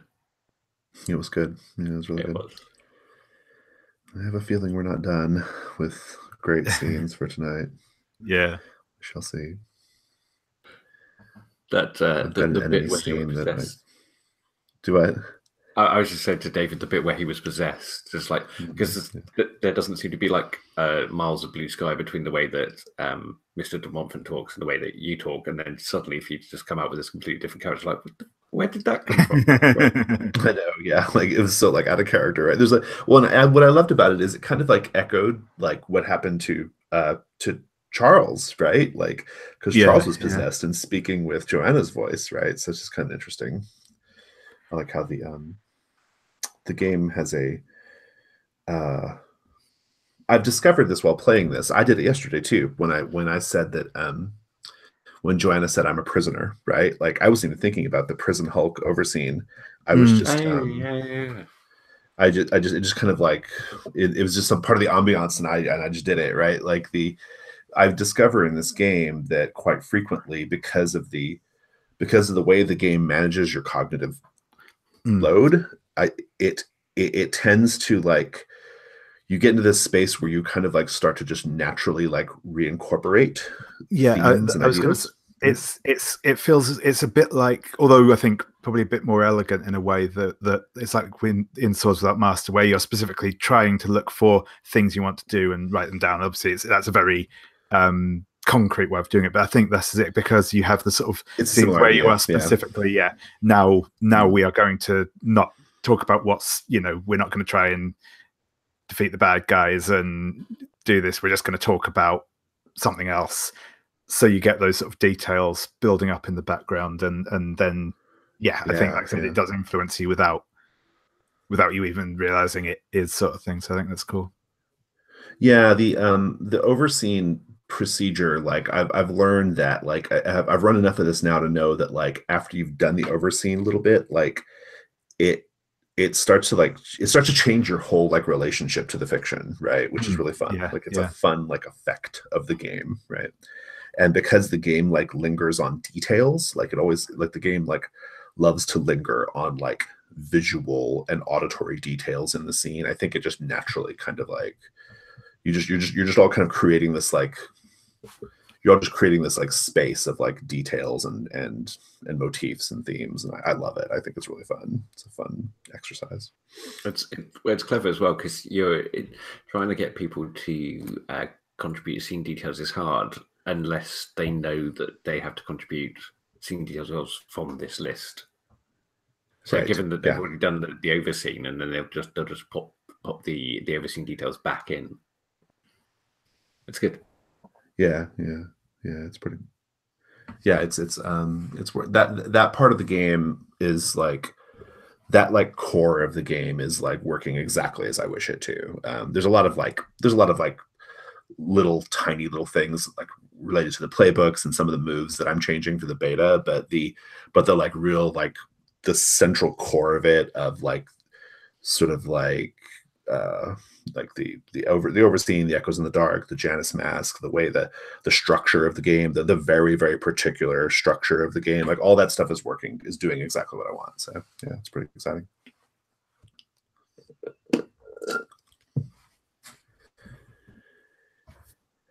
Right, as soon as Lucian gets here, we'll get going. I'm here. Oh, okay. Oh, okay. I guess I needed to click on your box. All right.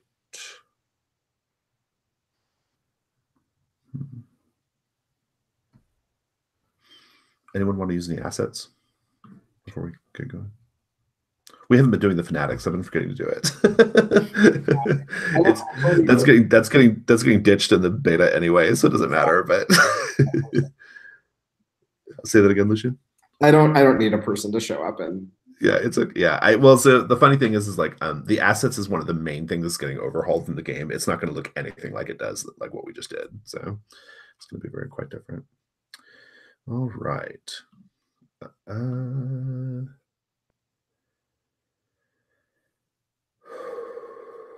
Overseen. Brown's Hotel.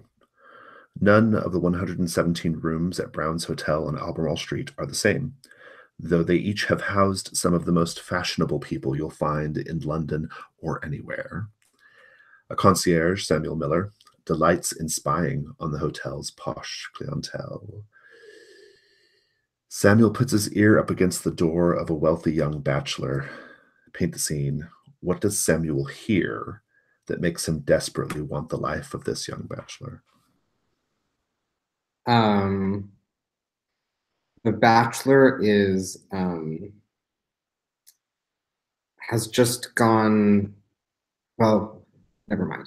The bachelor is he hears the clinking of coins, like thick, significantly heavy coins. It sounds as if they're being placed in stacks. And he also hears the giggling of the two ladies and one gentleman that the bachelor is entertaining this evening.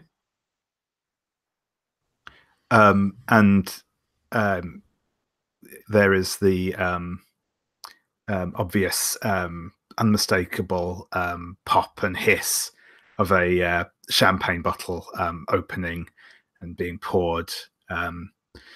And you can even through the door just hear that it's being poured in that really careless way where, you know, spilling champagne everywhere. Mr. de Montfort, the part of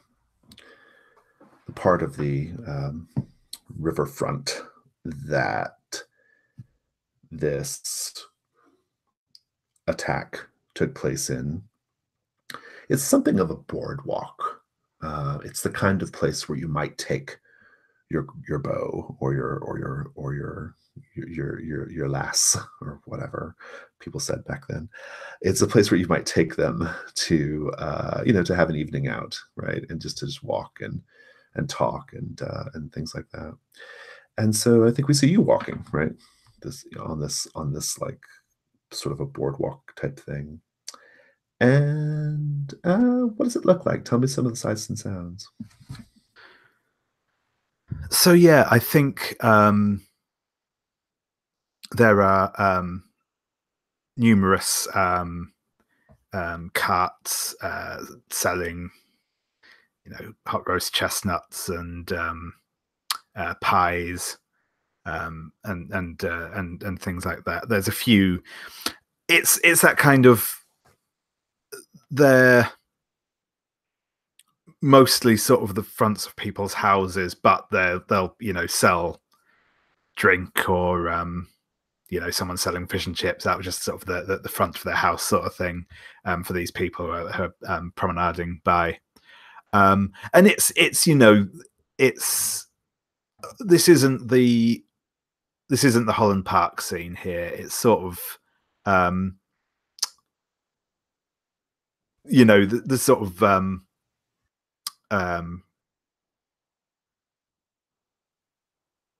very sort of junior clerks and that sort of thing, people who have enough money that they can sort of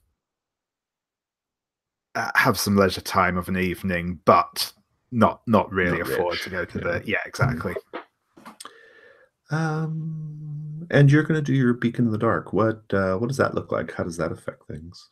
How do you experience it? Yeah, so I think similar to before is that sort of becoming unfocused sort of thing from the world around him. Though now there's possibly a bit more intention behind it in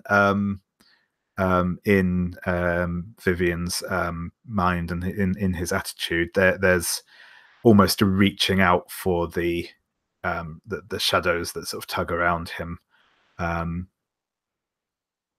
I think you kind of get that the fading up of the sort of the murmuring of the crowd sort of around him, the wash of the Thames as we're sort of in the tidal section of it, and it kind of the waves sort of lapping up against the boardwalk. And I think just audible above it all, there's just that sort of very faint whispery sound that doesn't really have any words to it, but is definitely sort of intentional. Man-made is probably not quite the right word, but yeah, there's a sentience to it. You can go ahead and roll that if you want. Certainly.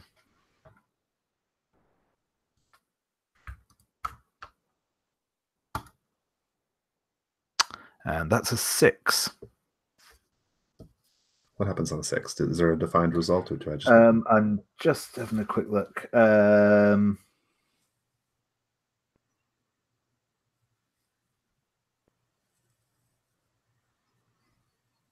No, it's not a defined result. It's just on a hit. You're walking, and you quite suddenly feel a little prick against the back of your leg, and you become very woozy.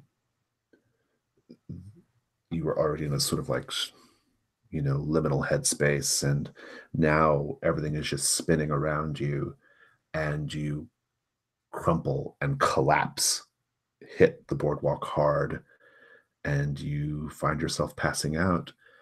And as you pass out, you see a pair of very well-shined, well-kept, small boys' shoes, well, like teenage boys' shoes, like step in front of you, and they click, click as you pass out. I think I'm going to let that stand, actually. I think that's... Good. Yeah. And let's go to the opera. And this is just Dr. Belkis for now. Dr. Belkis, you step into the opera house, and this is like very high class stuff. The Savoy Theater wasn't a thing yet. We're not quite at what's the pair of opera? They started around the 1870s or 80s. Pirates of Penzance, Jesus Christ, Gilbert and Sullivan. Yeah, Gilbert and Sullivan. Yeah. It's not quite that. Like we don't have Gilbert and Sullivan yet, right? We're still doing high Italian opera here in London, right? And so, the cream of London society has shown up, and everyone's kind of like gathered in the lobby and chit-chatting and drinking cordials and champagne and things. And you enter. What are you dressed like? How do you look? I am still dressed in men's clothing, but it is even more formal than usual. So I am wearing a tux and a top hat. Interesting. Good. And of course, that will get some looks, right? It's very avant-garde for this set. But nevertheless, if you bought a ticket, you're entitled to come in just like anybody else. And my hair is slicked. It's like greased across my... Oh, nice. Good. Yeah, it's good. You are a trendsetter. You will see Joanna across the lobby. She is wearing a black lace gown. The lace is strategically sheer, right? And black jewels at her throat. Her hair done up as usual. And she is there leaning in and whispering and laughing with we all know as Admiral Thaddeus Ferguson. I don't know if you've ever met. I haven't met him. No, do I even know that he exists? I don't think you do. I don't know if he's ever come up. And he's in his officer's uniform, of course, his hat next to him, right under his arm. And he's not really laughing. He's just sort of like standing there and like nodding. And occasionally she leans in and whispers something to him. And he kind of looks at her. And they have this little conspiratorial thing going on, right? Mm-hmm. But then Joanna turns and she sees you. She kind of has a black hand fan out. And she says, Dr. Belkis. And she sort of like floats over to you. That is a very, very dashing and avant-garde style you have. I have to confess, I am completely smitten by your daring. Thank you very much, Madam Wembley, and you look utterly lovely yourself. You should call me Joanna, you know. Joanna. Good. I wasn't under the impression we were expecting additional company. I say, not even looking at the Admiral. Oh, I have a private box. I would love for you to join me inside of it. And I take her arm and lead the way. And like as you guys are going up, like she looks to Admiral Ferguson, and they kind of like just exchange a glance, and she's sort of like kind of like squeezes your hand tight, and she says, "I think you're going to find that my box is very comfortable, though certainly not. It's not too spacious. It's a bit of a tight fit, really." And she will lead you. She'll begin to lead you up the steps.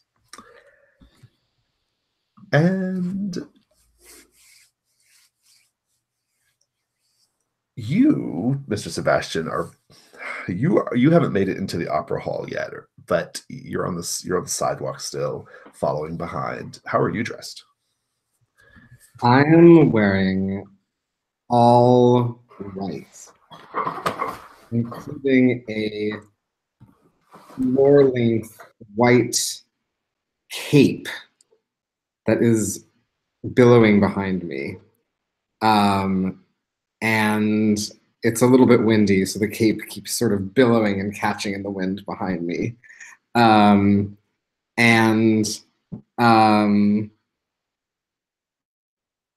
am wearing extremely shiny white leather boots and a like one of those ruffly poet shirts, white ruffles, plunging neckline, very pronounced abs. Yes, super inconspicuous. Yes. I love that.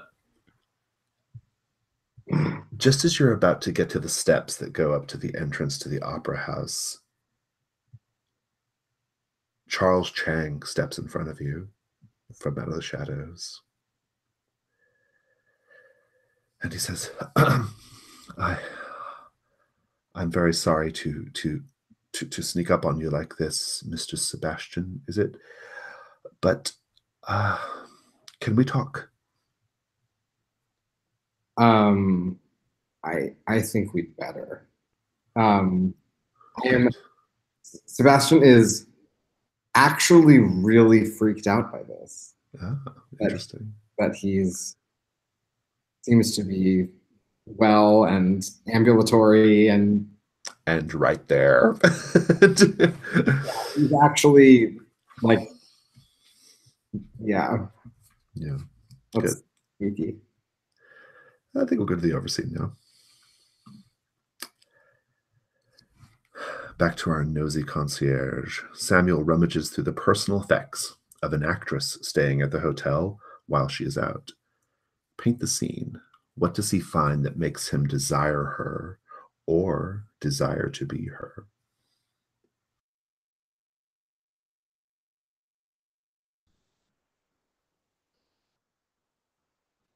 I think that he finds a silk slip that is just a very, very pale pink and has lace at the bottom.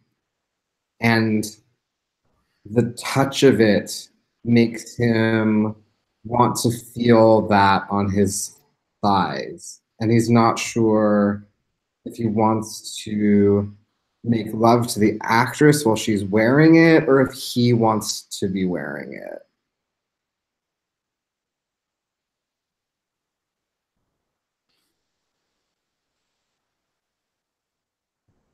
did have something for this, but I have completely blanked. I've forgotten what I came up with in the break. I'm sorry. I have something, but it's not very interesting. If David wants to go first. Go ahead, David. Sure. So, oh God, I just had a sudden moment of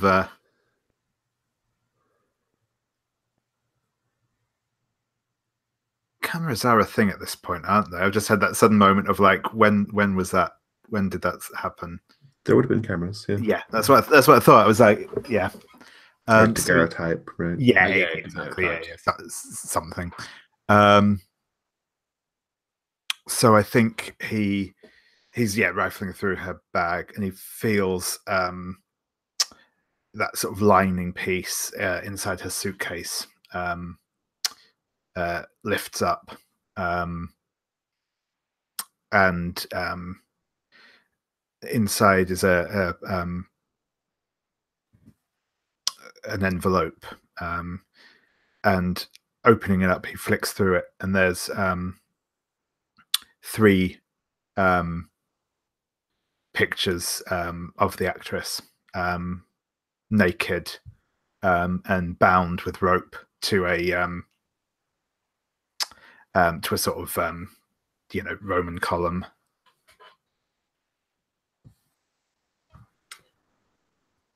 And in the same envelope, there is a letter from a fan, which starts off kind of fawning and quite chaste, and then as it goes on, just gets filthier and filthier and filthier until it's completely unpublishable at the end.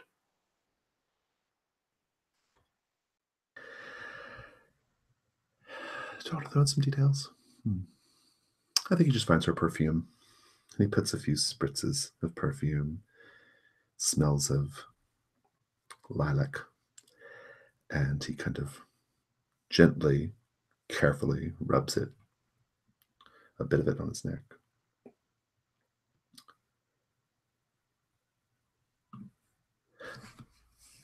The camera is sort of spinning over your body, Mr. de Montfort, this time located somewhere in a building, possibly in a basement.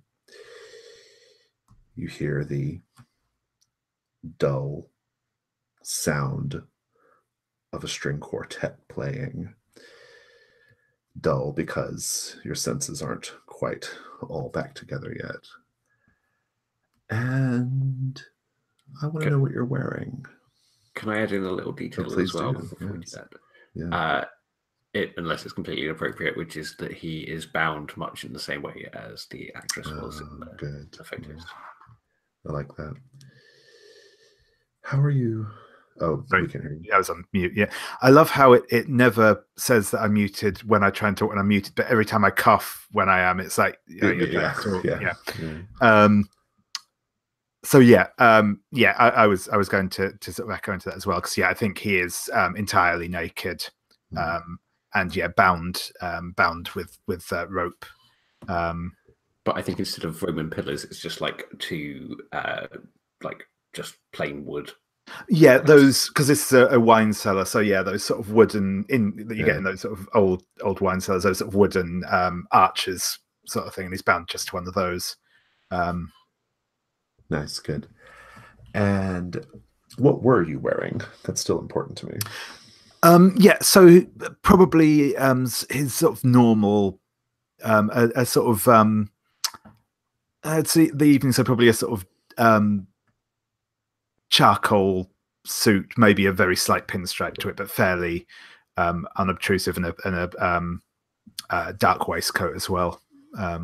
No, actually, so maybe a paisley waistcoat under it, but yeah, and flashy. Sort of yes. I say that ironically, considering your 2 companions or your 2 colleagues who are have such interesting sartorial choices. You come to, and you hear, it's coming more and more into focus, and you're hearing this string quartet playing. They're maybe in another room, but it's nearby.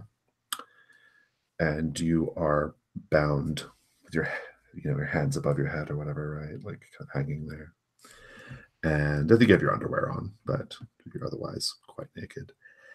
And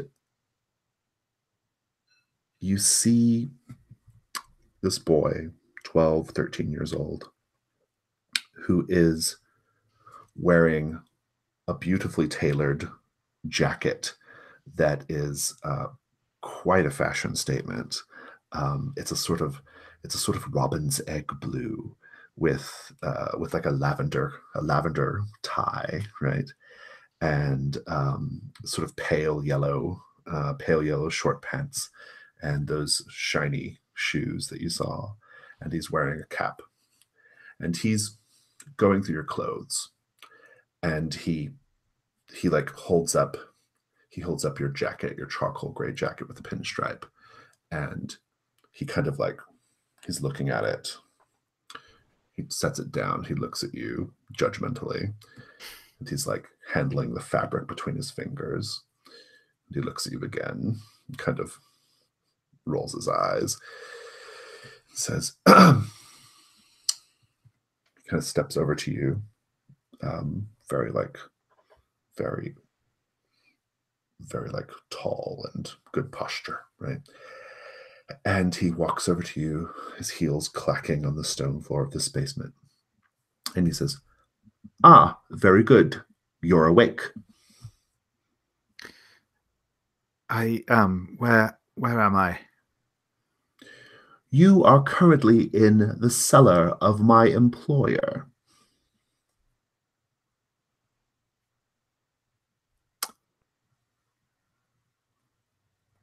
I see. And he's going to listen to.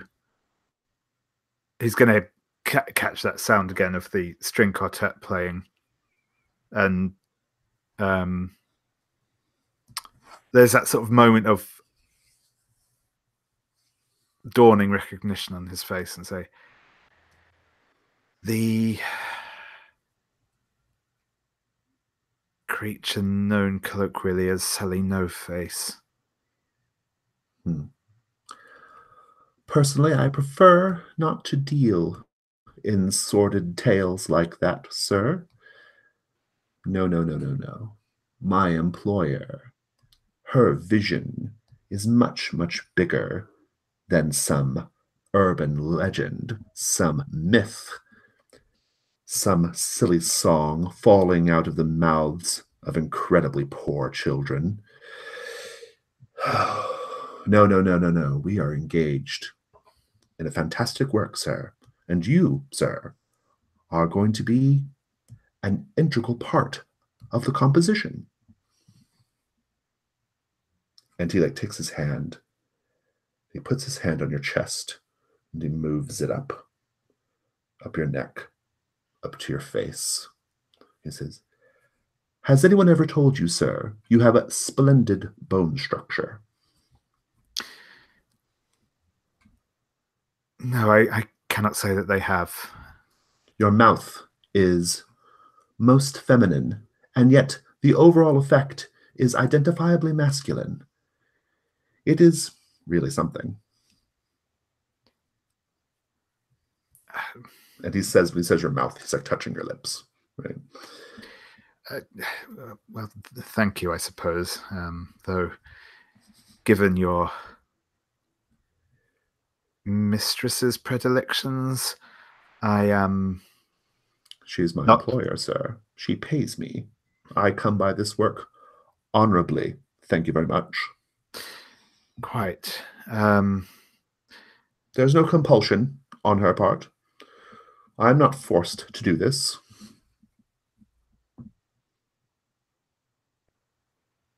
I apologize if that was the meaning you took from my words. He takes off your glasses. Merely... Much better. We won't have any need for these anyway, will we? I suppose not.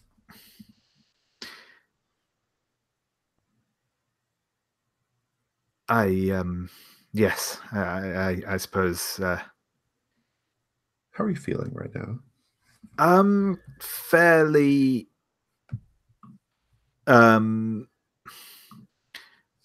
That sort of resigned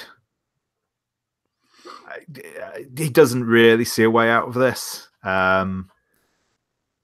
Just resign to it. Yeah. And yeah, probably slightly muzzy still from the drug, which isn't helping. But no, I think he's. Yeah, no, I think that's sort of his main headspace at the minute is just like, he's tied up by someone who's going to cut his face off. What can you say, really? The boy, like, he continues to like poke and prod at your face with your fingers and says, I think she's going to be most delighted with my catch tonight. I think I've made a very, very good selection. I would. And yet there is one better. Tell me of Mr. Sebastian. And I'm going to cut there.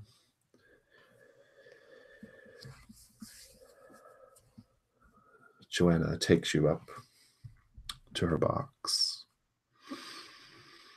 You both slide right in. And it's still, the overture, or they're still like, tuning their instruments and stuff down in the orchestra pit. And she says, I've been receiving a number of visits from your colleagues as of late. Well, one in particular. And I think we need to sort this matter out, Dr. Belkis. We can't keep being at odds with each other, can we? There is. Does she have like a man there, like a servant or anything? No. Okay, well, he probably like stands outside the box, like or I'm sure there's like an usher or something. Not her own personal. I just wanted to work in the champagne bowl. Right. The pouring of the glasses. Oh, good, nice, yeah. I like that. Joanna, that is precisely what I've come here to talk to you about. Oh, splendid. Mr. Sebastian mentioned that you're aware of our work. Mr. Sebastian also mentioned that his arrival at your house, which I admit was rude, and I apologize on his behalf, had you somewhat worried. Yes, well. And here's the thing, darling. You should be worried. Should I?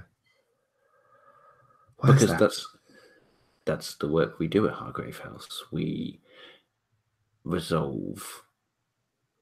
I don't know why I'm dressing this up at all. We kill people like you. Yes. However, I don't wish you dead. I enjoy your company. So here is my resolution to you. You require blood. Yes? Yes, although I personally do not need to feed as often as you might think. It's a benefit of having been around so long. I do like an older woman. The blood of kings lasts in the system for a good long time. Here is my suggestion to you. You require blood. We occasionally require blood spilt. If we can arrange who you would feed on, if we can suggest think of it as a specially prepared menu. You don't take random innocents off the streets and drain them, dump their bodies in some back alley as if they're worth nothing. There are people who are far more deserving of you and your daughters and your grandson's attention. I have many, many children throughout London and Paris and Berlin. I will speak only for those in London. You're suggesting that I programmatically manage our feedings with your help? I'm suggesting exactly that. I'm suggesting there's someone that you can feed on this very evening, someone who requires to no longer be in London. What are you afraid will happen right now? I'm afraid she's not going to go for it, and the usher is going to find me drained in this box the next morning when they come to clear up. I think it's worse than that. You're going to be drained in the box, dead, and then she's going to bring you back alive. And you won't like that. No, I would not. You won't like the state of affairs of the rest of your existence after that. Roll with presence. Okay, what is my presence? I do not think it's great. That's 1. That's okay.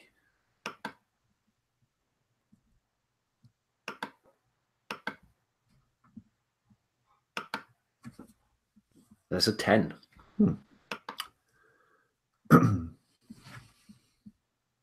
She says, she'll go for it. Technically, you have narrative rights, but there's nothing to describe except her going for it. She says, all right, but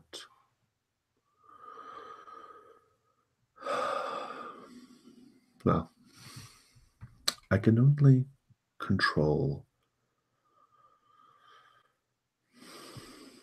most of my family. There is one who is a bit unruly. I believe I've met him. If I do not keep a close eye on him, the whole world will meet him someday.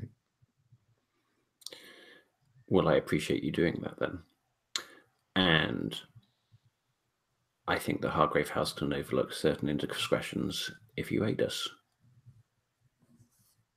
Particularly this evening, there is a old colleague of mine, Jessica Fulton. She has a warehouse in Limehouse. I think that would make an excellent start. And she smiles and says, I know of who you speak. And she looks across the way at Admiral Ferguson's box, his balcony seats. She says, that's very, very dangerous territory. And she takes a drink of her champagne. If it was easy. We'll cut right there. Okay.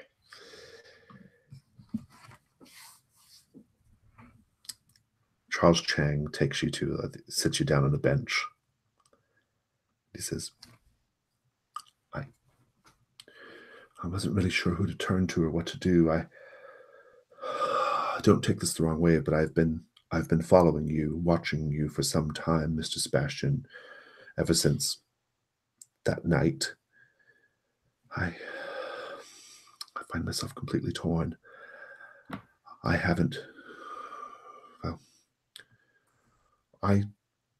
He looks like the state of your dress. I feel very comfortable in telling you that I am very much in love with Mr. de Montfort. Very much in love.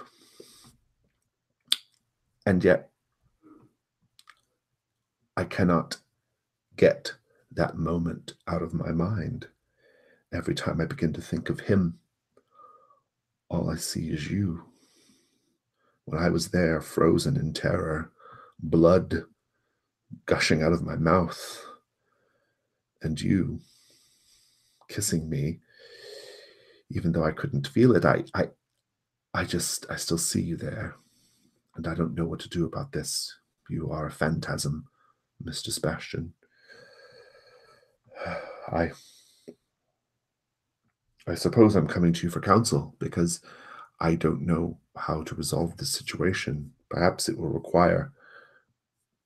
Perhaps if Mr. de Montfort returned my affections, or at least opened himself up to me, I would be able to get rid of this mental block, and we could all three of us go about living our lives.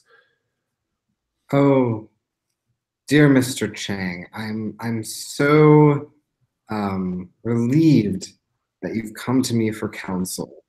You have prevented a terrible embarrassment upon yourself, as well as a terrible sin.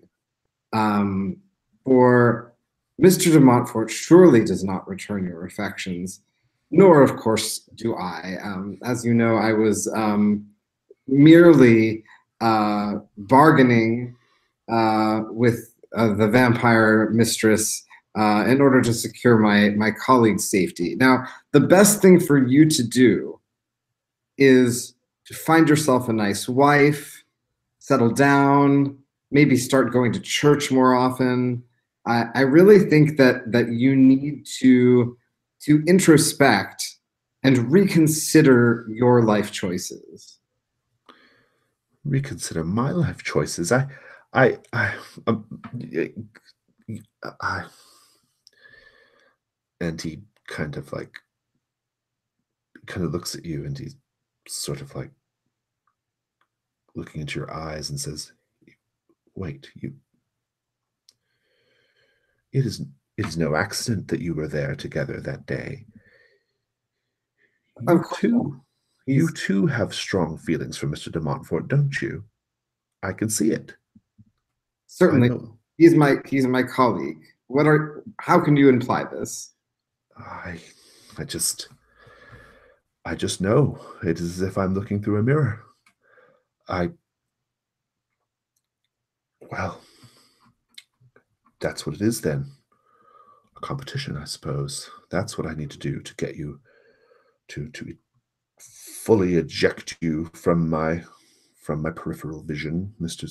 Sebastian.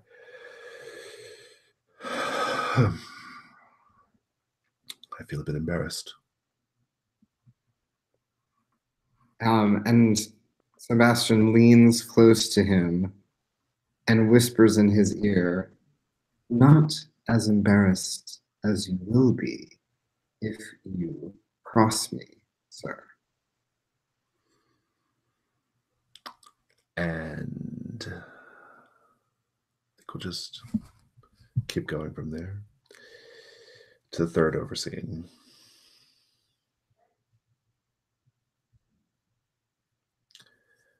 Samuel draws a hot bath for a pair of good-looking young men staying in the same room.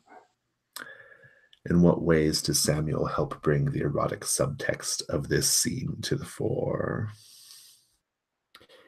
It's that he is actively not looking at them. It should just be two men. If it's just two men bathing, it would be that kind of like locker room thing where no one is particularly paying any attention and no one's like treating it as if it's anything else. But he is sort of like furtively looking away and blushing and treating it like it's something not to be looked at. He's also gathered a large bar of soap and is very sensually rubbing this bar of soap to create large suds.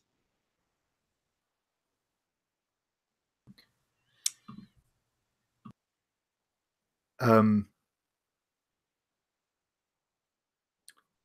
I think as he's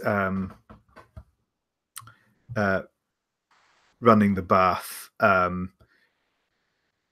the water coming out is hot. So it's a nice hotel. They've got a decent plumbing system here, and his as he's bent over the bath, filling it, putting in some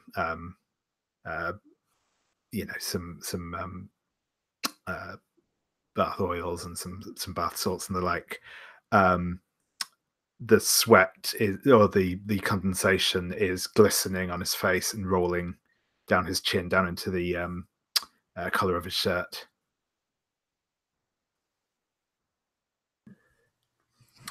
At a certain point, the dapper boy leaves you for a bit and then returns. And he begins to undo your bindings. He's brought a long, plum-colored velvet robe, and he says, My employer says there's been a bit of a mix-up, and she bids you to please put this on and come speak with her.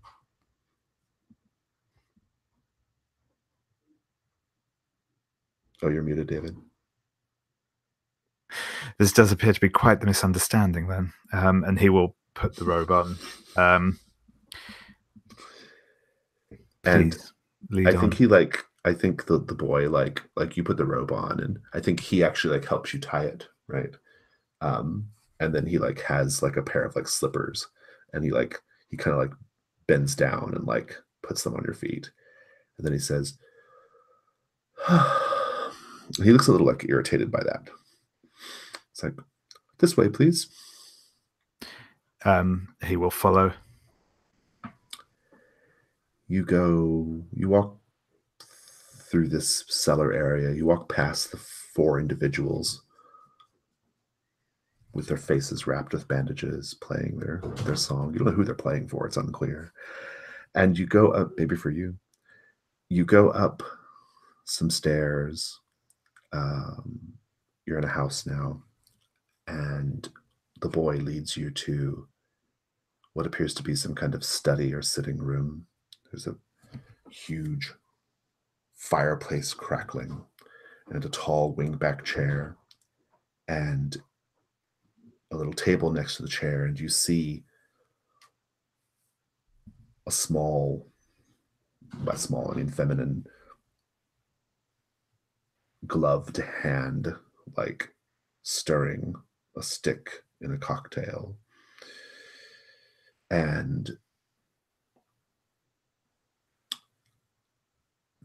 this person, you can see that they have the wooden mask on top of their head, and they like push it down. You're seeing all this from behind. They push it down, and she says, "Why are the Wemberleys so interested in you, sir?" I wish I could say, madam. I'm sure I do not know.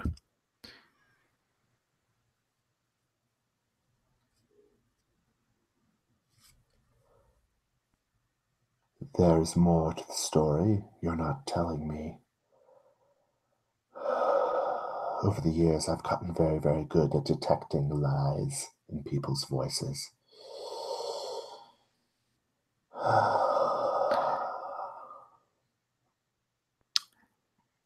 I think it is fair to say we all have things in our past we would rather not dwell on.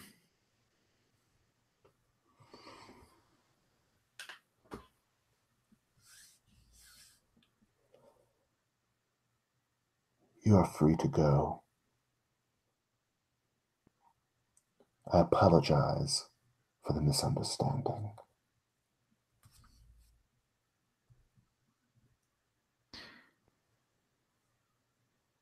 I suppose I accept your apology in the spirit it is given. Though I would far rather there were no chance of such a misunderstanding in the future.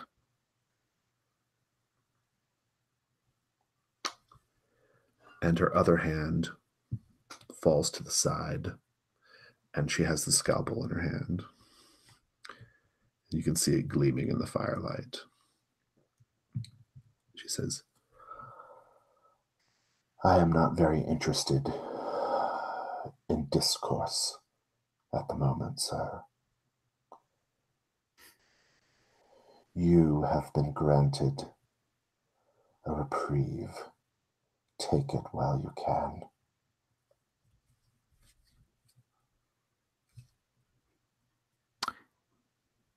Then I shall.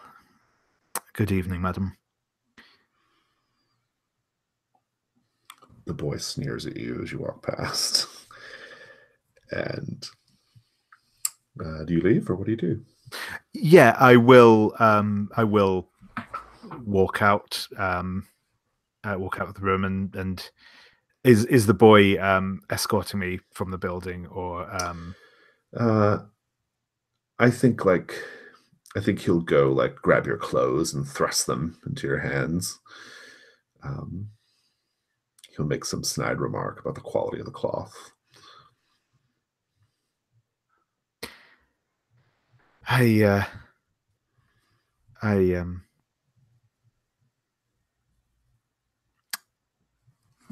my tastes are not quite so extravagant as yours, it would seem. I prefer, as a matter of course, to draw slightly less attention to myself.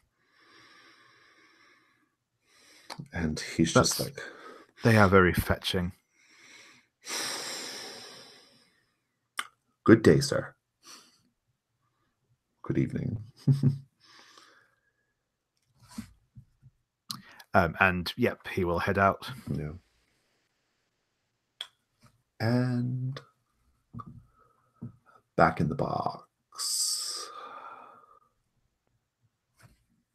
That's a very, very dangerous course of events you've suggested, Dr. Belkis.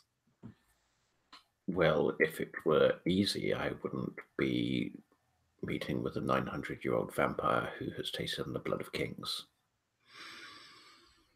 Yes. But the creature you speak of, she is kept by one who I do not wish to tangle with at this time.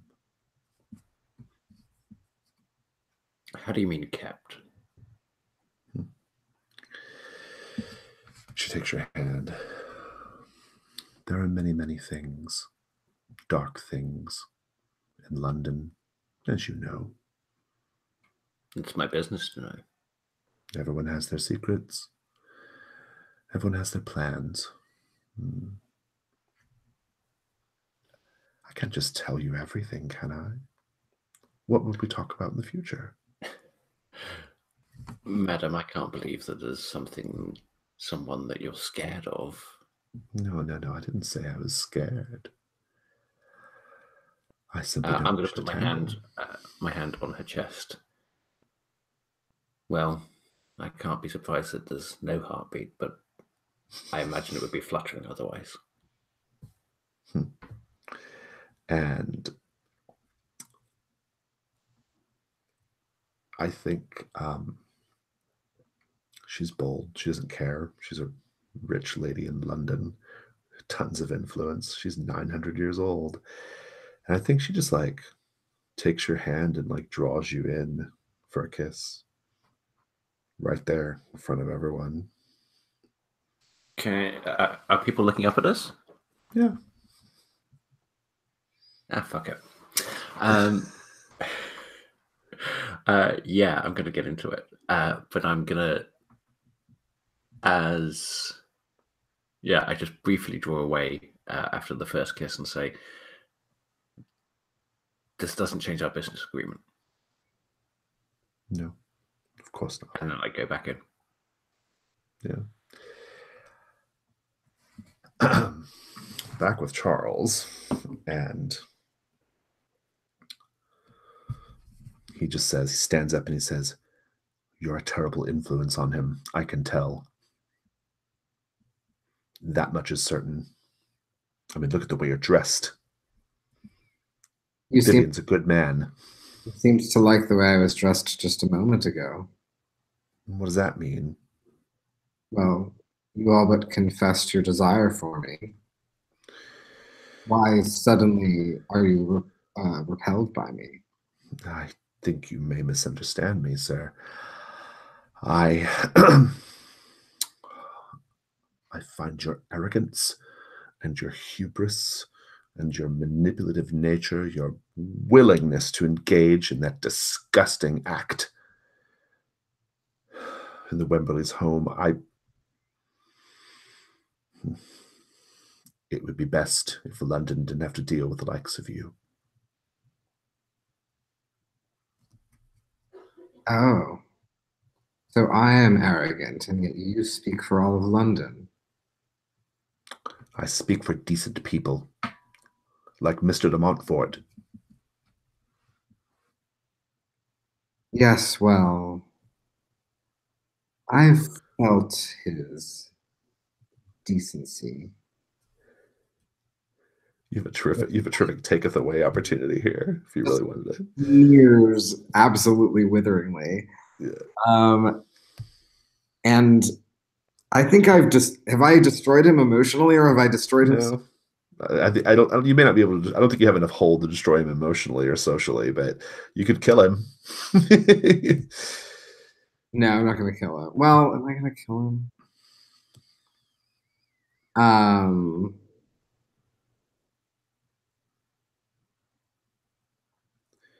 I'm gonna continue to torture him for a moment because I would like to um, lean in as if I'm about to kiss him and see how he reacts.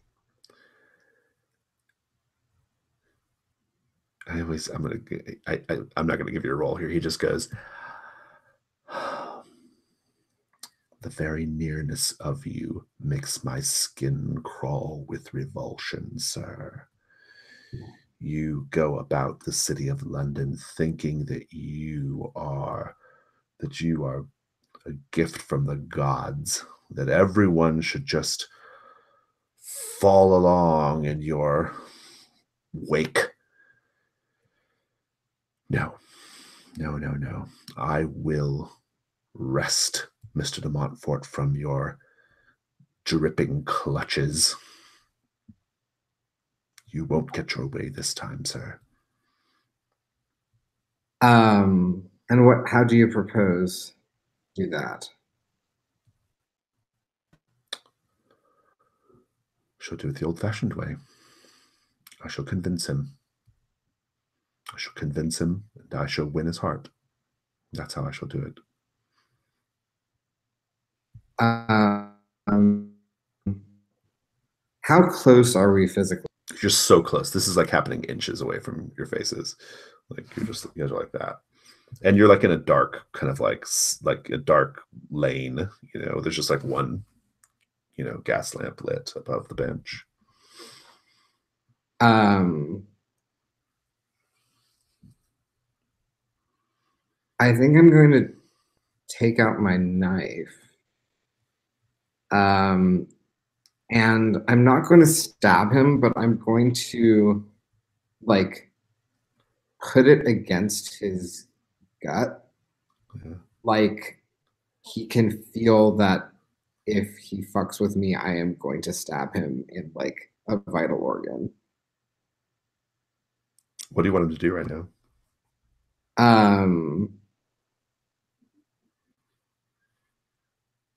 I'm going to say, give me your word, sir. Your word to our Lord and Savior that you will not do so. Night move. What are you afraid will happen right now? I'm afraid that he is not going to give his word, that I will have to kill him, and that I will then have to hide this body. He will not give his word. You will have to kill him. And it just so happens that Mr. de Montfort, in his stress and need to be around his colleagues, goes to the opera house where he believes you are both going to be this night, and he might see it. If you wish to continue, roll plus. Love to continue, please.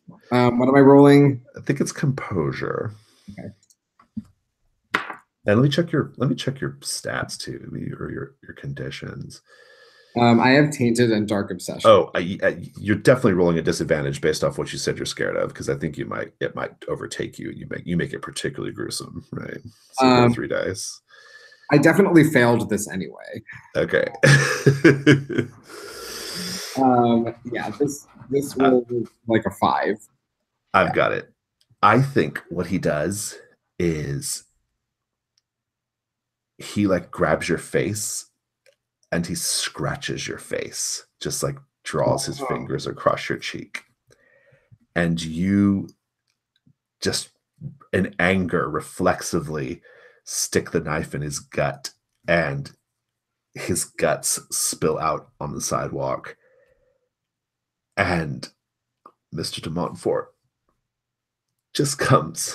I think he just like, you just see Mr. de Montfort standing there, shocked. Are you keeping that? That's a very hard decision. Yeah, I know. As David points out, it's a really bad night to be wearing a white suit. Be wearing a white suit. Oh God, I kind of want to keep it. Keep it. It's fine. Keep it. Keep it. Yeah, keep it. Because when I see Vivian,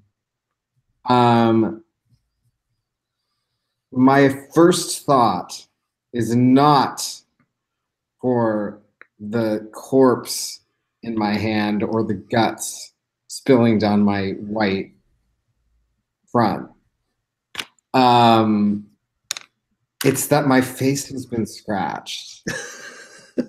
And I drop everything and I cover my face and I say, "Don't look at me like this."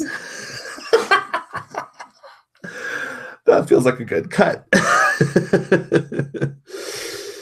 And we go to the final overscene. This is your last chances to do Echoes in the Dark, if anybody needs to do Echoes in the Dark. Samuel returns to his tiny, dingy flat in East London. What do we see in Samuel's apartment that shows how he tries to incorporate bits of glamour into his dull, gray life? I think he doesn't have any like pictures of family or anything that's personal to him around. What he's got instead is he's got a cabinet which he has filled with things he has stolen from the guests at the hotel, and he puts up some of the things he's stolen this evening, like the negligee. Nice. I think he has a tiny cage containing a squawking parakeet. And as he comes back in, he's arranging a bunch of roses in a vase, but the roses are obviously already starting to wither and curl up and sort of just starting to go brown. They're clearly, a few days old. I think we have to just pick up with that scene right there between Mr. Sebastian and Mr. de Montfort. Mr. de Montfort, you just saw Mr. Sebastian murder Charles Chang, and now he's screeching like the Elephant Man about "Don't look at me like this." Role play. Yeah. So yeah, he's first of all, how do you feel? How do you feel right now? Utterly devastated, really, because he doesn't know what's going on, why. Take devastated condition. Yeah. How do you feel? I'm gonna give you one too. Mr. Sebastian, you're going to take Scarred Face.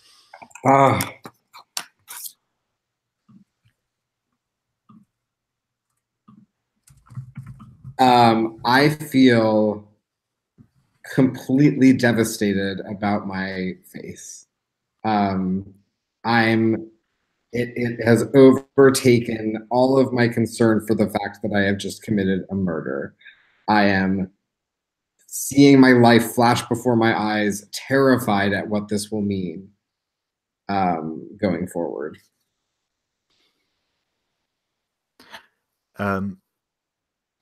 Yeah, so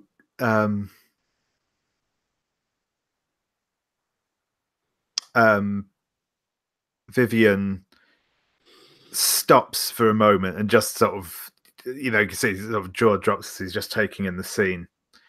And you can see he sort of draws in a breath and is clearly about to yell out, but sort of just manages to stop himself at the last moment and hurries over towards him, the scene, and hisses between his teeth, What the bloody hell happened? What did you do? What have you done? What is this? For a moment, I look at him because I expected him to be sympathetic to the fact that I had a scratch on my face. And then I remember, oh, I'm holding a corpse. And then I think of a lie. So it's in that order. And I say, he was possessed by the vampire Joanna, obviously. He came and attacked me. I had to defend myself. Couldn't you have tried not to hurt him? Gods. Do you see what he did to my face? Think what he could have done to the rest of me.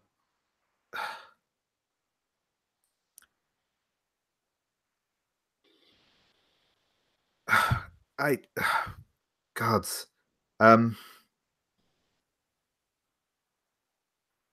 We need to get out of here before anyone else. Yes, of course, my dear. Let's go. Oh God, my outfit is completely ruined. And I sort of hoist the body generally in his direction, like indicating, aren't you going to carry this for me?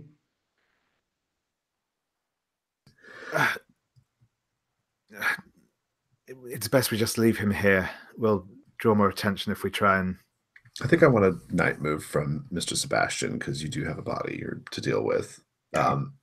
It sounds like you're going to try to at least just hide it in the bushes or something. Is that the idea?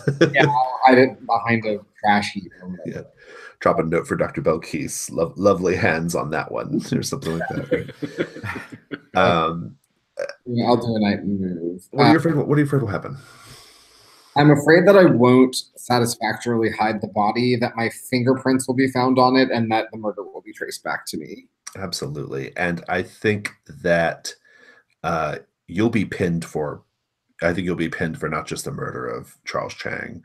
You might be pinned for all the, you might be suspect number one for the various things that have been happening around the city. So, yeah. Okay. Please roll composure. Lord, why? Okay, that's a 5.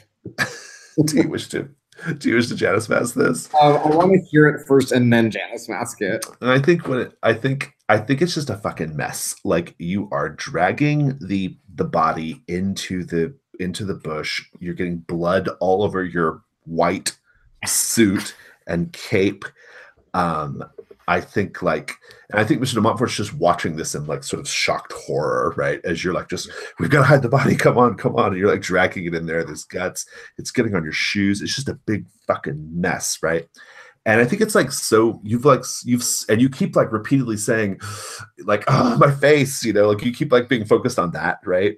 And I think a couple of people are watching and they get someone's attention. It's not even going to be traced back to you. You're going to be arrested right now and brought to Bedlam. This is it. And we'll eventually see some authorities, some bobbies arriving on the scene as you are just there, covered in gore, screaming about your poor face on your knees inside of much of Mr. Chang, and Mr. de Montfort just receding as the crowd circles about, concluding your tale. I'm going to go back to the last save point. Very good. Mark one of your Janus mask options. And I think it's going to be, the complication is going to be that you are going to leave. I think you're going to you're going to drop one of your cards. Ooh. Yes. As you're thinking you're getting away with it, and we just see your card like drop out of your pocket down And by the the body. blood spreading through the pulp of the card. Yeah, exactly. Yeah, that's good.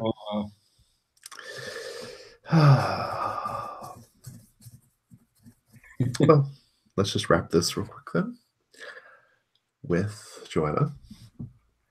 And so post-opera, the opera is over. I'm sure it was lovely. And where do you head? I mean, these two aren't very far away, actually. You've secured you've resolved the vampire threat, which is good.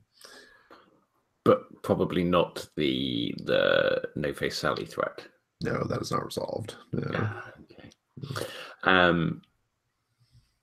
So I walk her back to her house, bid her goodnight, and I am gonna head. Okay, if she won't do it, my intent is to go and sort it out myself this evening with Jessica Fulton. However, I do not wish to do that without first saying, can I trigger the Mask of the Future without actually triggering the Mask of the Future, or is that against the spirit of the game? Per the rules of the game, you can only mark it when you are trying to raise a value of your roll. So, okay. Yeah, you can't just mark it because you want to. Damn it. Okay. So in that case, well, this is probably all going to go fuck shaped anyway, because I'm going to go and try and confront Jessica Fulton by myself. Indeed. I think that after we see you take Joanna home and bid her adieu, I'm going to use my authority to end the night phase. I think we don't get that far yet. We should leave that hanging for next session. That won't be, but that is what I would do if we were continuing.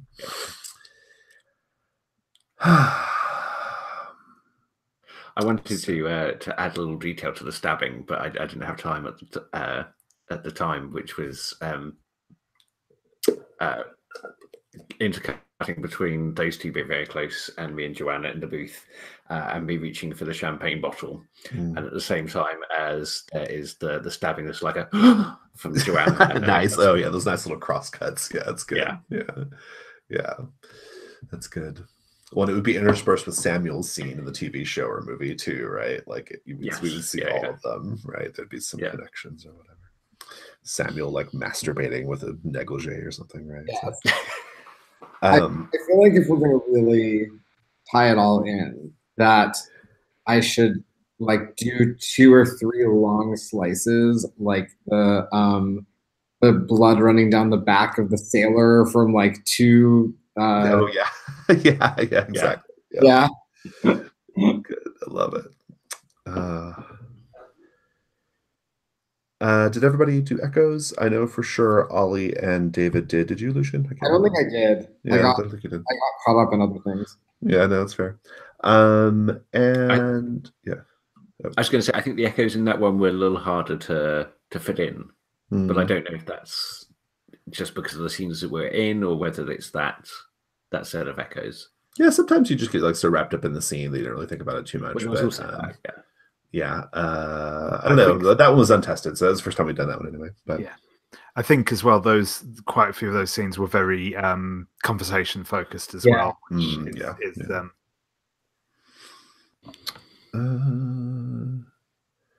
all right.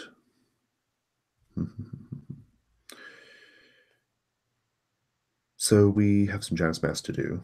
At least one, I think, from all of you. Have you all done Janus Mass this? I haven't. No, I didn't. Okay, but I've got 2 from you. Very much. Yeah, that's right. 2 from me. I've got 2 from Mr. de Montfort and 1 from Mr. Sebastian. So, Mr. de Montfort, why don't you go ahead and do your first one? Certainly. Read it to us. I want to take a break. Let's take 5. Sure.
The thing you were saying, David, about the mic never picking up when you're actually speaking, it hasn't done that at all when I've been actually speaking. But I just put my phone down. And it's like, "Are you speaking?" It's like, "No." Yeah.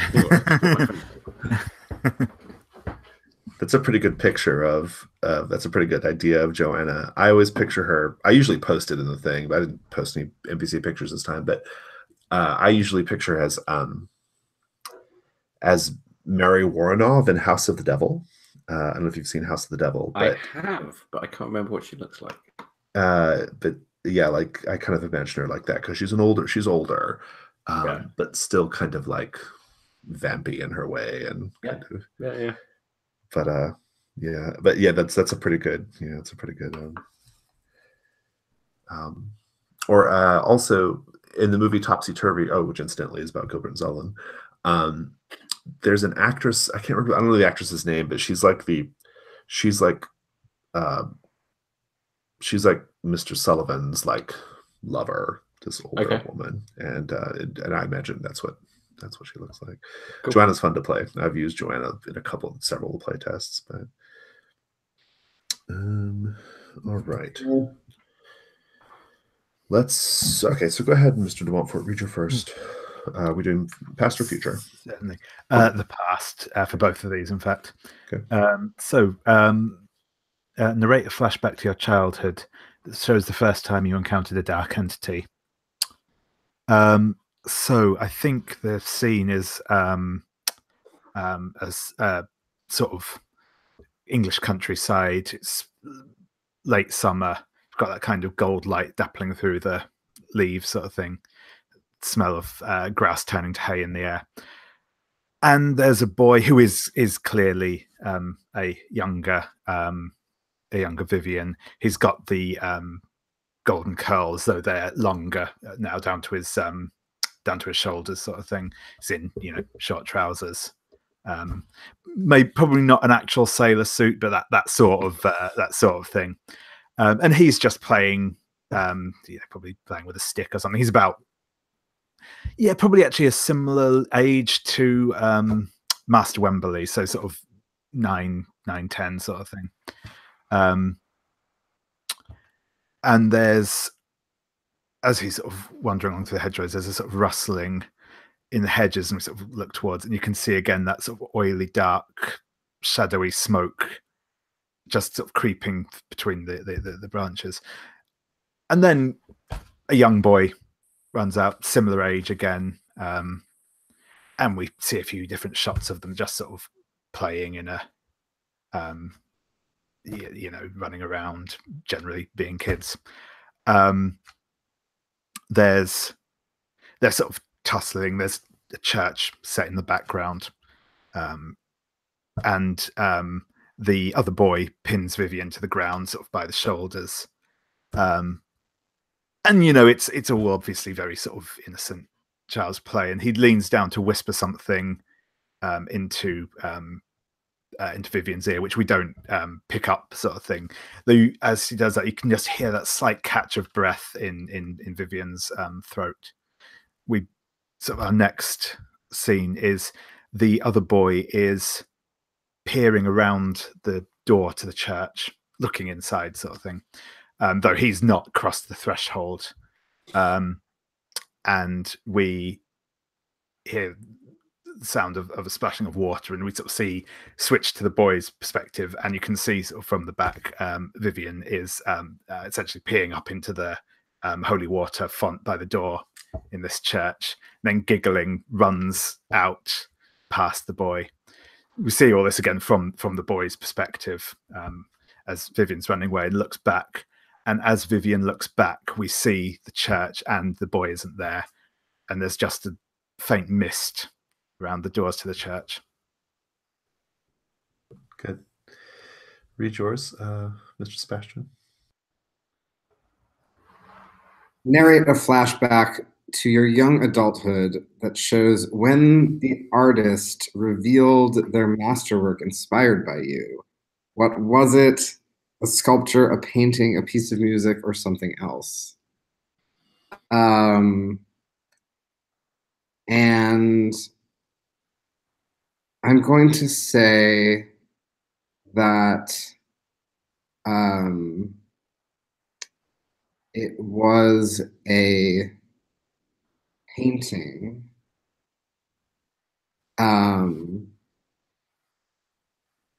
And it was a nude. It was a nude that Mr. Sebastian himself proposed posing for. He was about 16 and a half. And he was extremely alluring and flirtatious during the process of posing for this nude. And the painter painted him in this really erotic style. And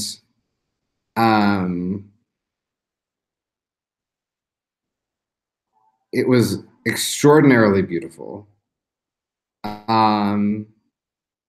And when the artist revealed it, Jack smiled and said, "Well, yes, it's a very nice first draft." Good. And what's your second one, Mr. Montfort? Narrate a flashback to your young adulthood that shows your first sexual encounter with a dark entity.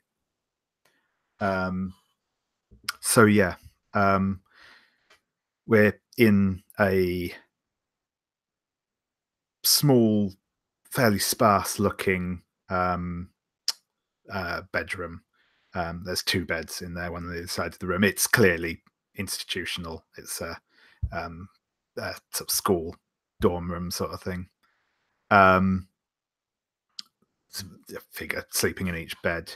We close in and do one of those sort of camera angles where it sort of comes in and moves forwards towards the bed, and as we sort of then pull back from it, you see again these tendrils of dark, shadowy smoke writhe under the covers of the bed, and we then go into a hard sort of close up on Vivian's face. He's asleep clearly, and he sort of gasps, and then sort of lets out a moan of pleasure, and you see a head pop up from under the covers. It's a boy of sort of his age, sort of tousled red hair, and he starts thrusting against Vivian. The two of them are panting and moaning. And then we switch to a view of the other bed where a kid wakes up bleary-eyed sort of thing, and it's the same boy we've just seen in the other bed, and he sort of stares over, and we now see his perspective, and it's just Vivian on all fours in the bed, moaning out in pleasure, and the scene just closes with the mixed look of sort of fear and arousal in the other boy's face as he watches. Very good.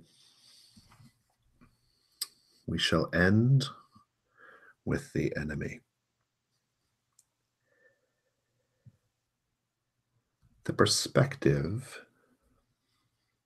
we are looking directly at Admiral Thaddeus Ferguson sitting in a tall wingback chair next to a crackling fire. And he's speaking to someone, but from our vantage point, it looks like he's speaking to us. He's speaking to the camera, right? And he says, I don't believe I ever told you the story about when my ship was capsized when I was a young officer. Everybody died. Everybody went under, except me. I managed to clamber onto a lifeboat, and I floated in the ocean for days. And I wondered why I wasn't taken under like the rest. I wondered, why was I spared? Or was I spared? Perhaps I was meant to die slowly, painfully. In any matter, I had questions. Why me? And in a malaise of hunger and thirst, I passed out and woke up to find that the lifeboat had beached itself on an island I was eventually rescued from, but I must confess I don't remember the rescue. And if you asked me to identify the location of this island on the map, I wouldn't be able to tell you. But I was saved. I lived on that island for a time, drinking coconut milk, killed a pig,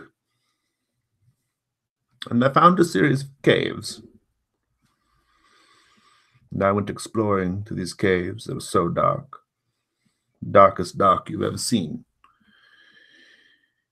As I went deeper into them, I felt as if I was walking back in time, to an ancient time, before men, before beasts, primordial time, time of creation. And there I was in the darkness, finally at the center of these ancient caves. And I saw you. And I knew why I was spared. I knew why I was meant to live. You were the reason why. And the camera pans to show the little boy, Joanna's grandson, sitting by the fire, playing with a toy. See?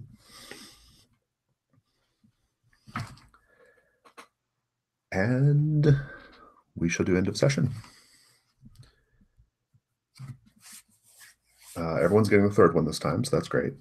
But David, go ahead and read for Mr. de Montfort. Certainly. Did you have a face-to-face encounter with a dark entity? That's just too close to the bone, that one. Mm-hmm. You got it. Did you counsel someone using your supernatural affinities as the basis for that advice? Yes, I'd say. Yes, you did. Yeah, I think you're getting all three. Yeah. You're getting all three. Mr. Sebastian. Did you convince someone to give themselves over to sensual delight? Yes. Yes. Did you express a clear preference for the beautiful over the mundane? No. Flashback. The white suit. Yeah. The white. In flashback, you did, right? Because you said, "Oh, this painting's not good enough." Next. The painting. Yeah. I also think that being more concerned about my face. scratch on your face as opposed to the corpse. The mundane, yes, the mundane murder. In our London, it's approaching mundane. Well, this thing. Yes, you get all three as well. And Dr. Belkis. Did you shoot down an idea because it wasn't rooted in science or reason? No, I don't believe I did. But did you engage secretly a romantic or I love the secret, but you did. Yeah, it's good enough. Yeah, it was definitely against type for sure. Yeah. And did I help resolve a threat? Yes. Yeah.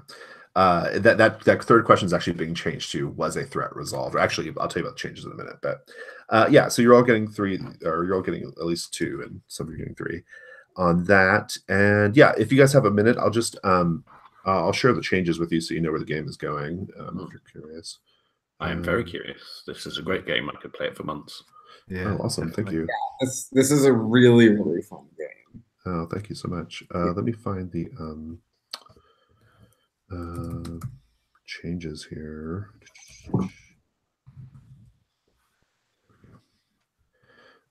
So alpha playtest changes, and I have some notes at the bottom too from things that were recommended by some of the most recent playtesters.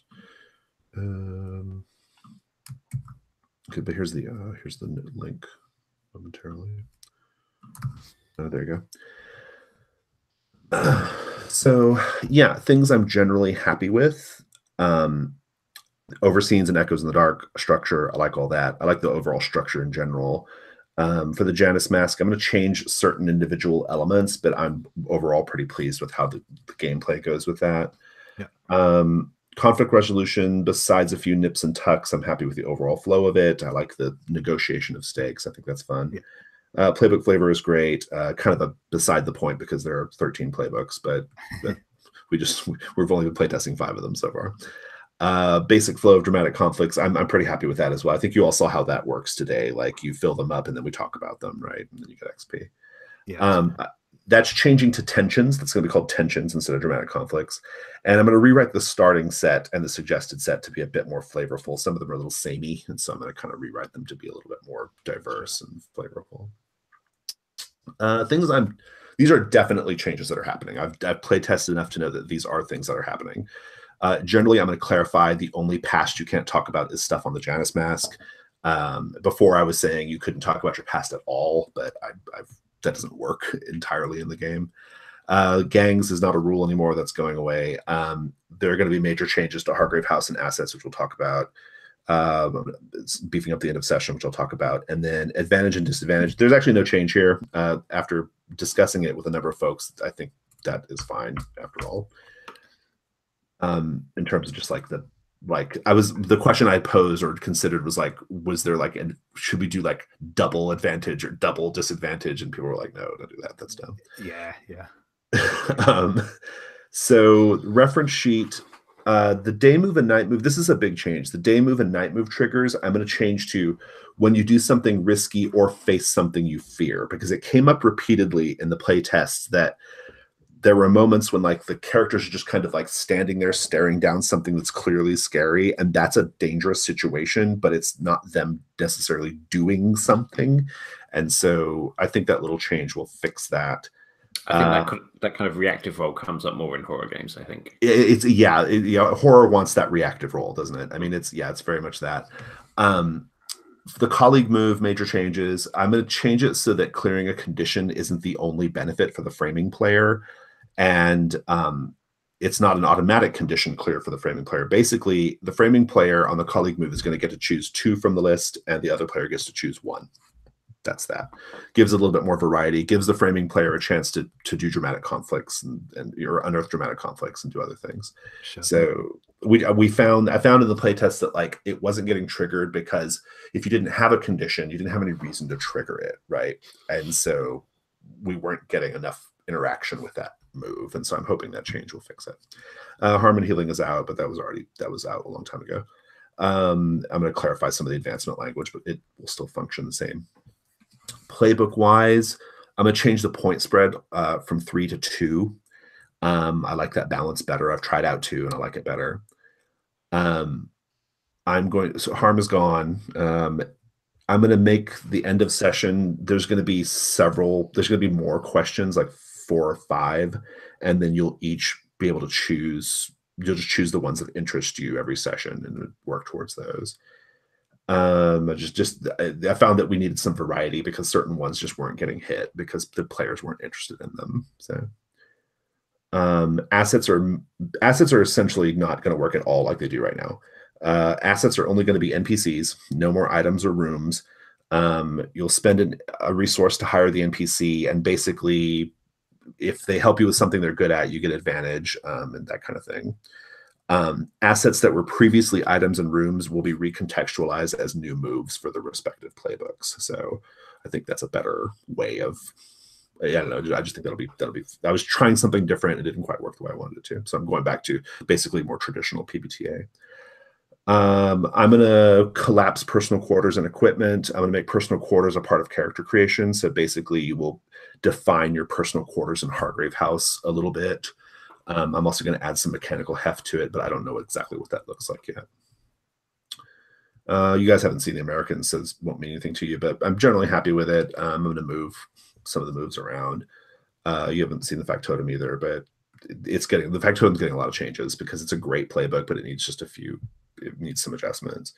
I'm going to rewrite the child move on the mother to be a bit more interactive and to make it clear that the mother simply makes do with whatever they can find if they choose to trigger the move before the body is complete.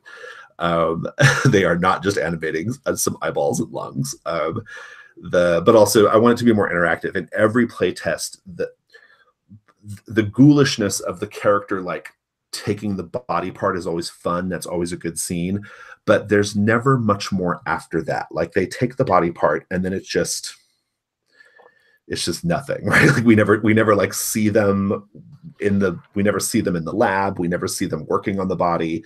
We never, so basically, I don't know how it's going to look exactly, but some changes are going to be made to make it like, to really emphasize like, why did they choose that body part? What does it look like on screen? I just want it to be a more interactive move. It's presently a little dull. The undeniable. Oh, sorry. Go ahead. I was going to say on the mother, when you shoot down an idea because it's not based in reason or science, it's kind of hard to trigger because there's batshit crazy stuff going on all the time. Yeah, I know. Yeah, that's one of those ones. I think I'm striking that one. It doesn't make any sense. Like when I originally wrote that, the game in my mind was slightly different than it always turns out. So yeah, this is one. It's flat for sure. It doesn't really work. I mean, it's the most like it would be the most like extreme Dana Scully bullshit, right? Like yes. you've seen all this shit, and you're like, well, actually, Mulder, like yeah. I mean, there is still fucking a vampire. There's nothing else I can really deny at that point. Right. The undeniable is going to be rewritten so the moves account for the stricken harm rules. I like the basic flavor of all the undeniable moves, but I'm going to change them a little bit. I want the Giveth gets played a fair amount whenever people have Giveth, and so does the other one. But Taketh Away almost never gets used, and I don't know why. I don't know if it's the structure of the game doesn't give the player enough space to do it or what, but it needs to be fixed though. So the vessel, I'm pretty happy with the vessel. The vessel works. That was the original playbook, the first playbook that I wrote. It works great. In my opinion, unless you have any thoughts, David, but I think it is. No, I love the vessel. It's spot on. I think. Yeah. And then I had a few suggestions. Agatha suggested in the most recent playtest that the Janus mask for the undeniable is tonally one note. She would have liked for it to have been like to show a little bit more struggle and regret in what happens with the undeniables stuff. And I said, and I was like, okay, I see that. I'll consider it. I enjoy having him more of a narcissist. Yeah, I like that too. And so what I told Agatha, I was like, Agatha, there's going to be like 13 playbook selections. Yeah. And so like if you choose to play the undeniable, you're kind of choosing to be that, right? You're choosing to go into that space, and that's just it. But I take her point to some degree too, so I'm going to consider it. But I'd say, yeah, definitely the numbers is where that, because I think that when I saw the undeniable, just sort of seeing it in the context of like the 5 playbooks that were available, I was a bit like, yeah, it's like, it is, I mean, it's really cool, but it is also like, it's like feeling like you always have to have, you're going for, no offense to Lucy, the jerk player at the table sort of thing.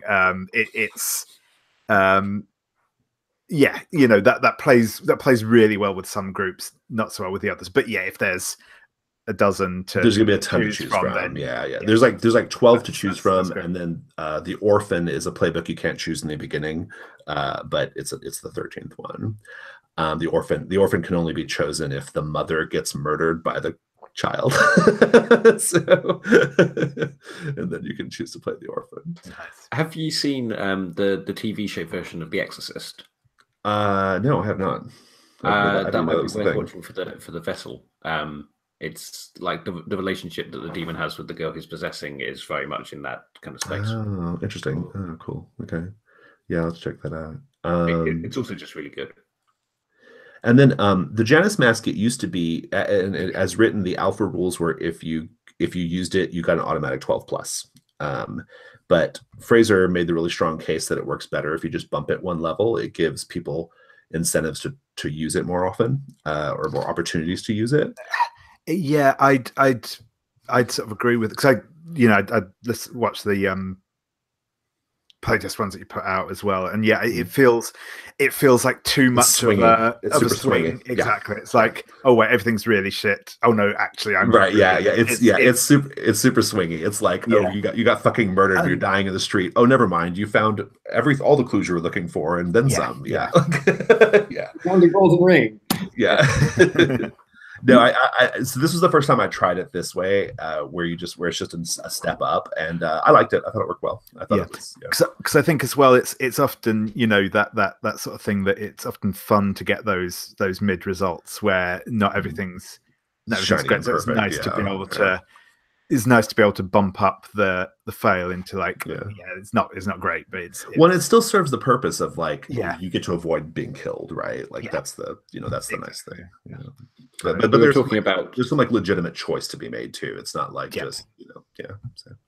We were talking about the X card earlier, and how in addition to being a safety procedure, it also gives you the sort of the permission to push, because you know that if you push too far, you can just get called back. And I kind of feel like that with the Janus mask as well, but like in a story where it gives you the opportunity to do the ridiculous dickheaded stuff that I like doing in RPGs, and everyone kind of rolls their eyes when I do it because I'm just derailing the story. But I can do that and they go, but that didn't happen. Yeah, exactly. Yeah, that's the thing. I mean, it's like Blades' mechanic, but not boring, basically, right? Like it's a little more interesting, right? Like the Blades mechanic is, it's used more frequently in Blades. It's definitely much more like it's definitely more like just a bland currency in that game, but like it's a similar idea though, right? Like you can push and push and push, and you have control over like how bad it is for you, right? Like, yeah, it is, but it's like in Blades, you're never breaking your leg to see how that feels, whereas in this, it gives you the opportunity to see what would happen. Right. Yeah. Well, and in this side, like this one is you get to see what would happen, right? Like I think that's also. I'm going to whisper here, but the Blades mechanic is roll damage, and roll damage is always bad. Always. Well, I struck harm out of my game, so. So what I discovered, the reason why I struck harm is I realized that like the level of like kind of intense, almost melodramatic, like Hammer horror vibe of this game, like the results need to be extreme, right? Like it was stupid to like, the monster hits you for 2 harm or whatever, right? Like it needed to be like, no, the monster fucking rips your throat out, and you know, like that is that. That's another one of my general ones with a lot of the PBTA stuff, and I think it's always better when it drops it, because it's the whole thing of like you go, if the werewolf rips my head, if I take 4 harm and I die. If I stub my toe 4 times, I also die. So it's one of those like weird holdovers from the origin of the hobby, right? That like exactly. could stand to be dropped, right? Critical health failure, I think they call it. Yeah. So any feedback? Do you guys have any feedback for me for the game? I mean, this wasn't really like a looking for feedback playtest, but I'm curious to see what you all thought. I mean, I was just going to gush a bit more. I'll take that too. The other good thing about the Janus mask is I really, not only do I want to push it so far that knowing that I can take it back, but I also really want to tick those Janus mask things because I really want to tell you my story. Yeah, it's true. Like, and so you're incentivized to really do it, right? You're incentivized to like go in dark and deep. No, definitely. I mean, I think I said at the end of the first session we played, I already had like some thoughts I wanted to get done in the Janus mask, and it's like I've just not had an opportunity where it makes sense for me to, because and again with the whole mixed success things, it's like I don't think I failed any rolls in the first session, and I think maybe I got 1, maybe 2 mixed successes. And the mixed successes were also cool in that instance. So I was like, I don't want to have to give it up. So it's and I think that's actually what I sorry, I'm derailing onto my point now, but what I liked is that the not the pacing, but the if the and it probably helps as well doing like sort of, you know, more or less 4-hour sessions, but I've lost the word for it now, but the feeling of it was very, like you were saying, I think languid, relaxed, and I liked that, and it didn't feel like you were sort of rushing from one thing to the other. And I really, really liked that in the game. And it feels like exactly, and it's and I think, yeah, because obviously, like because, you know, we knew we were only going to be doing 3 sessions, it did feel a bit, you know, did feel a bit more pressured to go, oh no, I really want to hit this because I want to bring out this bit of my character's story and stuff. Whereas I think, yeah, if you're actually going for a longer campaign, that will get even better with just the, and like I said, I think it worked well for this sort of pace, because you can like really push it to that. It's like why I really like One Shot Monster Hearts sometimes, because you can just go off the fucking rails, because it's like you just go like, I'm just going to go, you know, balls deep, and but whereas in like I said, it worked really nice over these 3 sessions, and I can see, like, yeah, if you are going, yeah, we're gonna, you know, this is going to be our next couple of months of game. Yeah, I mean I intend for it to be 12 to 15 sessions. Yeah, exactly. Yeah. You can really sort of at that point. And the pacing feels right for that. It feels like exactly, you would about have ticked off all of your Janus masks by then for pretty much everyone. Yeah, we the longest playtests I've done so far is 9 sessions, and they had ticked off like something like 60 to 70% of them at that point, something like that, like across the board. And that was about right. That's about the right pace. Yeah. But it's also kind of within your control. Well, now it's especially within your control if you like, you know, if you have like more options, or you know, you have like more. I think the step up scale like makes it a little bit more like desirable, or gives you more opportunities to want to hit the Janus mask, I think. Just because I think you're more inclined to change a 7 to 9 to a 10 than you are a 7 to 9 to it, or like a I don't know what I'm getting at, but I think but I've noticed like that you guys were more, and I just felt like you're interacting with the choice more, right? And like, so like Lucian did at the end there, right? Like, oh, I really like this actually, right? Like it, and because by using the Janus mask, it wouldn't have been much better, right? Like it, you know, it was just like, you know, but whereas like if it was going to be really, really great, you might be more, it may not be much of a decision, you know? So I don't know, but I think that yeah, I intend for it to be a longer game. I think it could maybe even go longer, because like there are other playbooks. Some of them lead into other playbooks. I mean, there's you know, the way the game is set up is the, you know, the way it divides like responsibility between the DI and the players. Like I think it makes it so that the DI can focus, like I get to focus on the threats, right? Like I focus on the threats, on managing the threats and maintaining the bookkeeping on that, right? And presenting it every session. And none of my prep involves any of y'all's interpersonal bullshit, right? Like that's all entirely on you guys. And the game even like structurally reflects that, because it gives you your whole half, right? Your whole half where you get to just do all that as much as you wish. And then when we get to my half, the night phase, you are kind of like on my clock. We're on the overseen clock, but like the pacing of the scenes is on my clock, and I end it when I'm ready to end it, right? So I like that division of like, that division is fun. Yeah, and I think that division and the structure of the overseen is good from a GM support perspective, because I love PPDA, but it's exhausting to GM sometimes, because you're constantly thinking. Well, and the core move takes that into account too, right? Like I nicked that from a combination of Bluebeard's Bride and Monster Hearts. Like this, I like the way that the respective moves in those games like help like negotiate stakes between the player and the GM, and it totally like eases the load on the GM, right? Because you all propose things.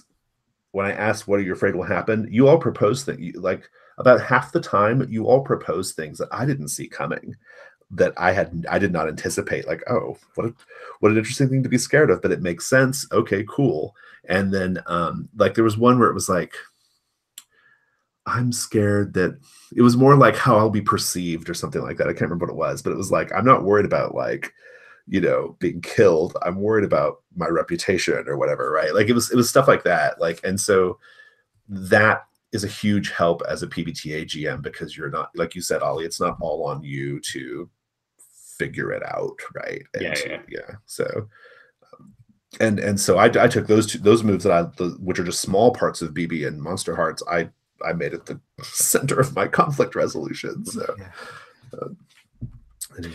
Talking of Monster Hearts, some of the rules in Monster Hearts, like the moves are turn someone on, shut someone down, stuff like that, kind of set you up to play that kind of sexy vampire game. There was a lot of sex in this, but not a lot of it came from the rules. Is there like rules from the MC side to push that kind of stuff? Yeah, there is. Yeah. The GM support and the GM rules are actually really carefully considered. I haven't revealed those yet. They'll be part of the beta, but there's a lot going on the GM side. Like I've been very, very conscious of the fact that I'm good at running this genre, and so I want to make sure that the success of these playtests does not hinge entirely on the fact that I like to run this kind of game. And so what I've done, I mean, you can see it on the player side too, like stuff like paint the scene, establishing questions. There are little bits all over the game that are clearly my GMing technique, baked into the text. And it's true of prep too. The way you prep the threats is a very specific, it's almost like a questionnaire, and you are constantly revisiting and revising, but you just fill it out so that your vampire is different. Your face taker is different, right? There's still a person who takes faces, but their motivations and all that stuff are totally different. The enemy structure, that's highly structured. You will always do this particular type of scene after this session or whatever, right?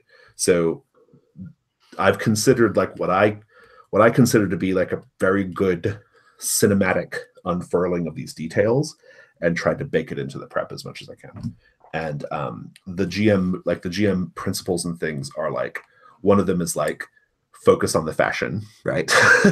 Right. And I don't know if you noticed that, but I do that a lot. I would do that a lot. Tell me what you're wearing. What does it look like? Tell me what you're wearing. Or you're always to constantly ask, how do you feel? How does that make you feel? How does that make you feel? And then hit them with conditions, right? So it's very supported in the GM text. Cool. Yeah, my hope is it will be. Yeah, so. yeah. I'm excited to see the GM text. Yeah, that's the part that I'm that's going to take the most work in terms of conveying my meaning. But I hope it comes through. So yeah, we'll see. Yeah. Because this game I don't think this game will work if you just say oh, I'm just gonna, okay, we're doing the day phase, but we're just gonna kind of if we're gonna just frame scenes normally in Apocalypse World, or we're gonna just wander about. It won't work. The game, you must do it the way it says. The structure is so important, because I have the design goal of managing the player's cognitive load, and also my own cognitive load. That management of cognitive load is so important to the particular outcomes we're getting, right? And so it's got to be run in the way it says. Yeah, I was going to say, I really like that division of the sort of day phase and night phase, and like I said, the way you were saying that the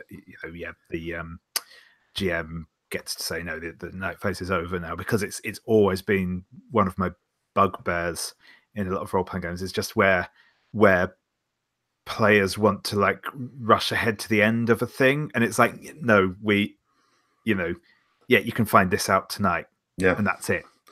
Yeah, and you'll notice tomorrow we do something else, and that's the part I'm going to have it's going to be a real trick to convey to other GMs. But I'll probably just have lots of examples. I think examples will be helpful, but you've picked up on it there, David. It's really important. You all should have noted that I would end I ended the night phases at points when other games would have kept going, right? They would have okay, well, now I'm going to head over here. Well, now I'm going to do that. No, it's done. The overseen is done, and we're done, right? It doesn't matter what else you might want to do. When I think the real telling one was when Sebastian, had just had that intense encounter with finding the body in the officers club, and he meets that guy. That could have kept, in another game, that would have kept going, right? That whole thing would have kept going, right? But it was important to end it there, because it's just another thread to pull on later, right? And in the TV show, I believe it would have ended there. So Yeah. But, Get in late, leave early. exactly, precisely. Well, thank you all so much for playing. This was great. Oh my god, this was probably, I mean, I'll just say it, this was the best one so far. Like, it was really good. Like, really, really good. Particularly for you, for David and Ollie, it's very impressive that you're playing this late at night, and it's like it's still so It feels appropriate. Yeah, it's really late over there. It's got to be like 3 a.m. or something, right? That's right. Yeah. So, bravo! All the characters were so memorable. I feel like I want to like continue this like on holidays or something. Like we meet back up and I would 100% continue this story. Yeah, like Thanksgiving or Christmas or something. We do it again. Yeah, we should try to play it more. I really would love to. Like, it'll be off calendar, but I would like to try it again. I would love that. I genuinely think this was interesting enough that it's worth like editing it into the podcast or video cast like very viewable version, because I actually think it was a really interesting story. It was good. Yeah, it was really effing good. Like it was really, I mean, it was really, really top marks. I mean, you all were really bringing it, and it helps that like I've run a few of these threats before already, and so I was really on point too. Like it was just like outside of the rules and the structure of the game, like I just had a lot of practice with Admiral Ferguson and all those characters, right? But oh, by the way, the mask thing, so fucking creepy with the corky blood. Love it.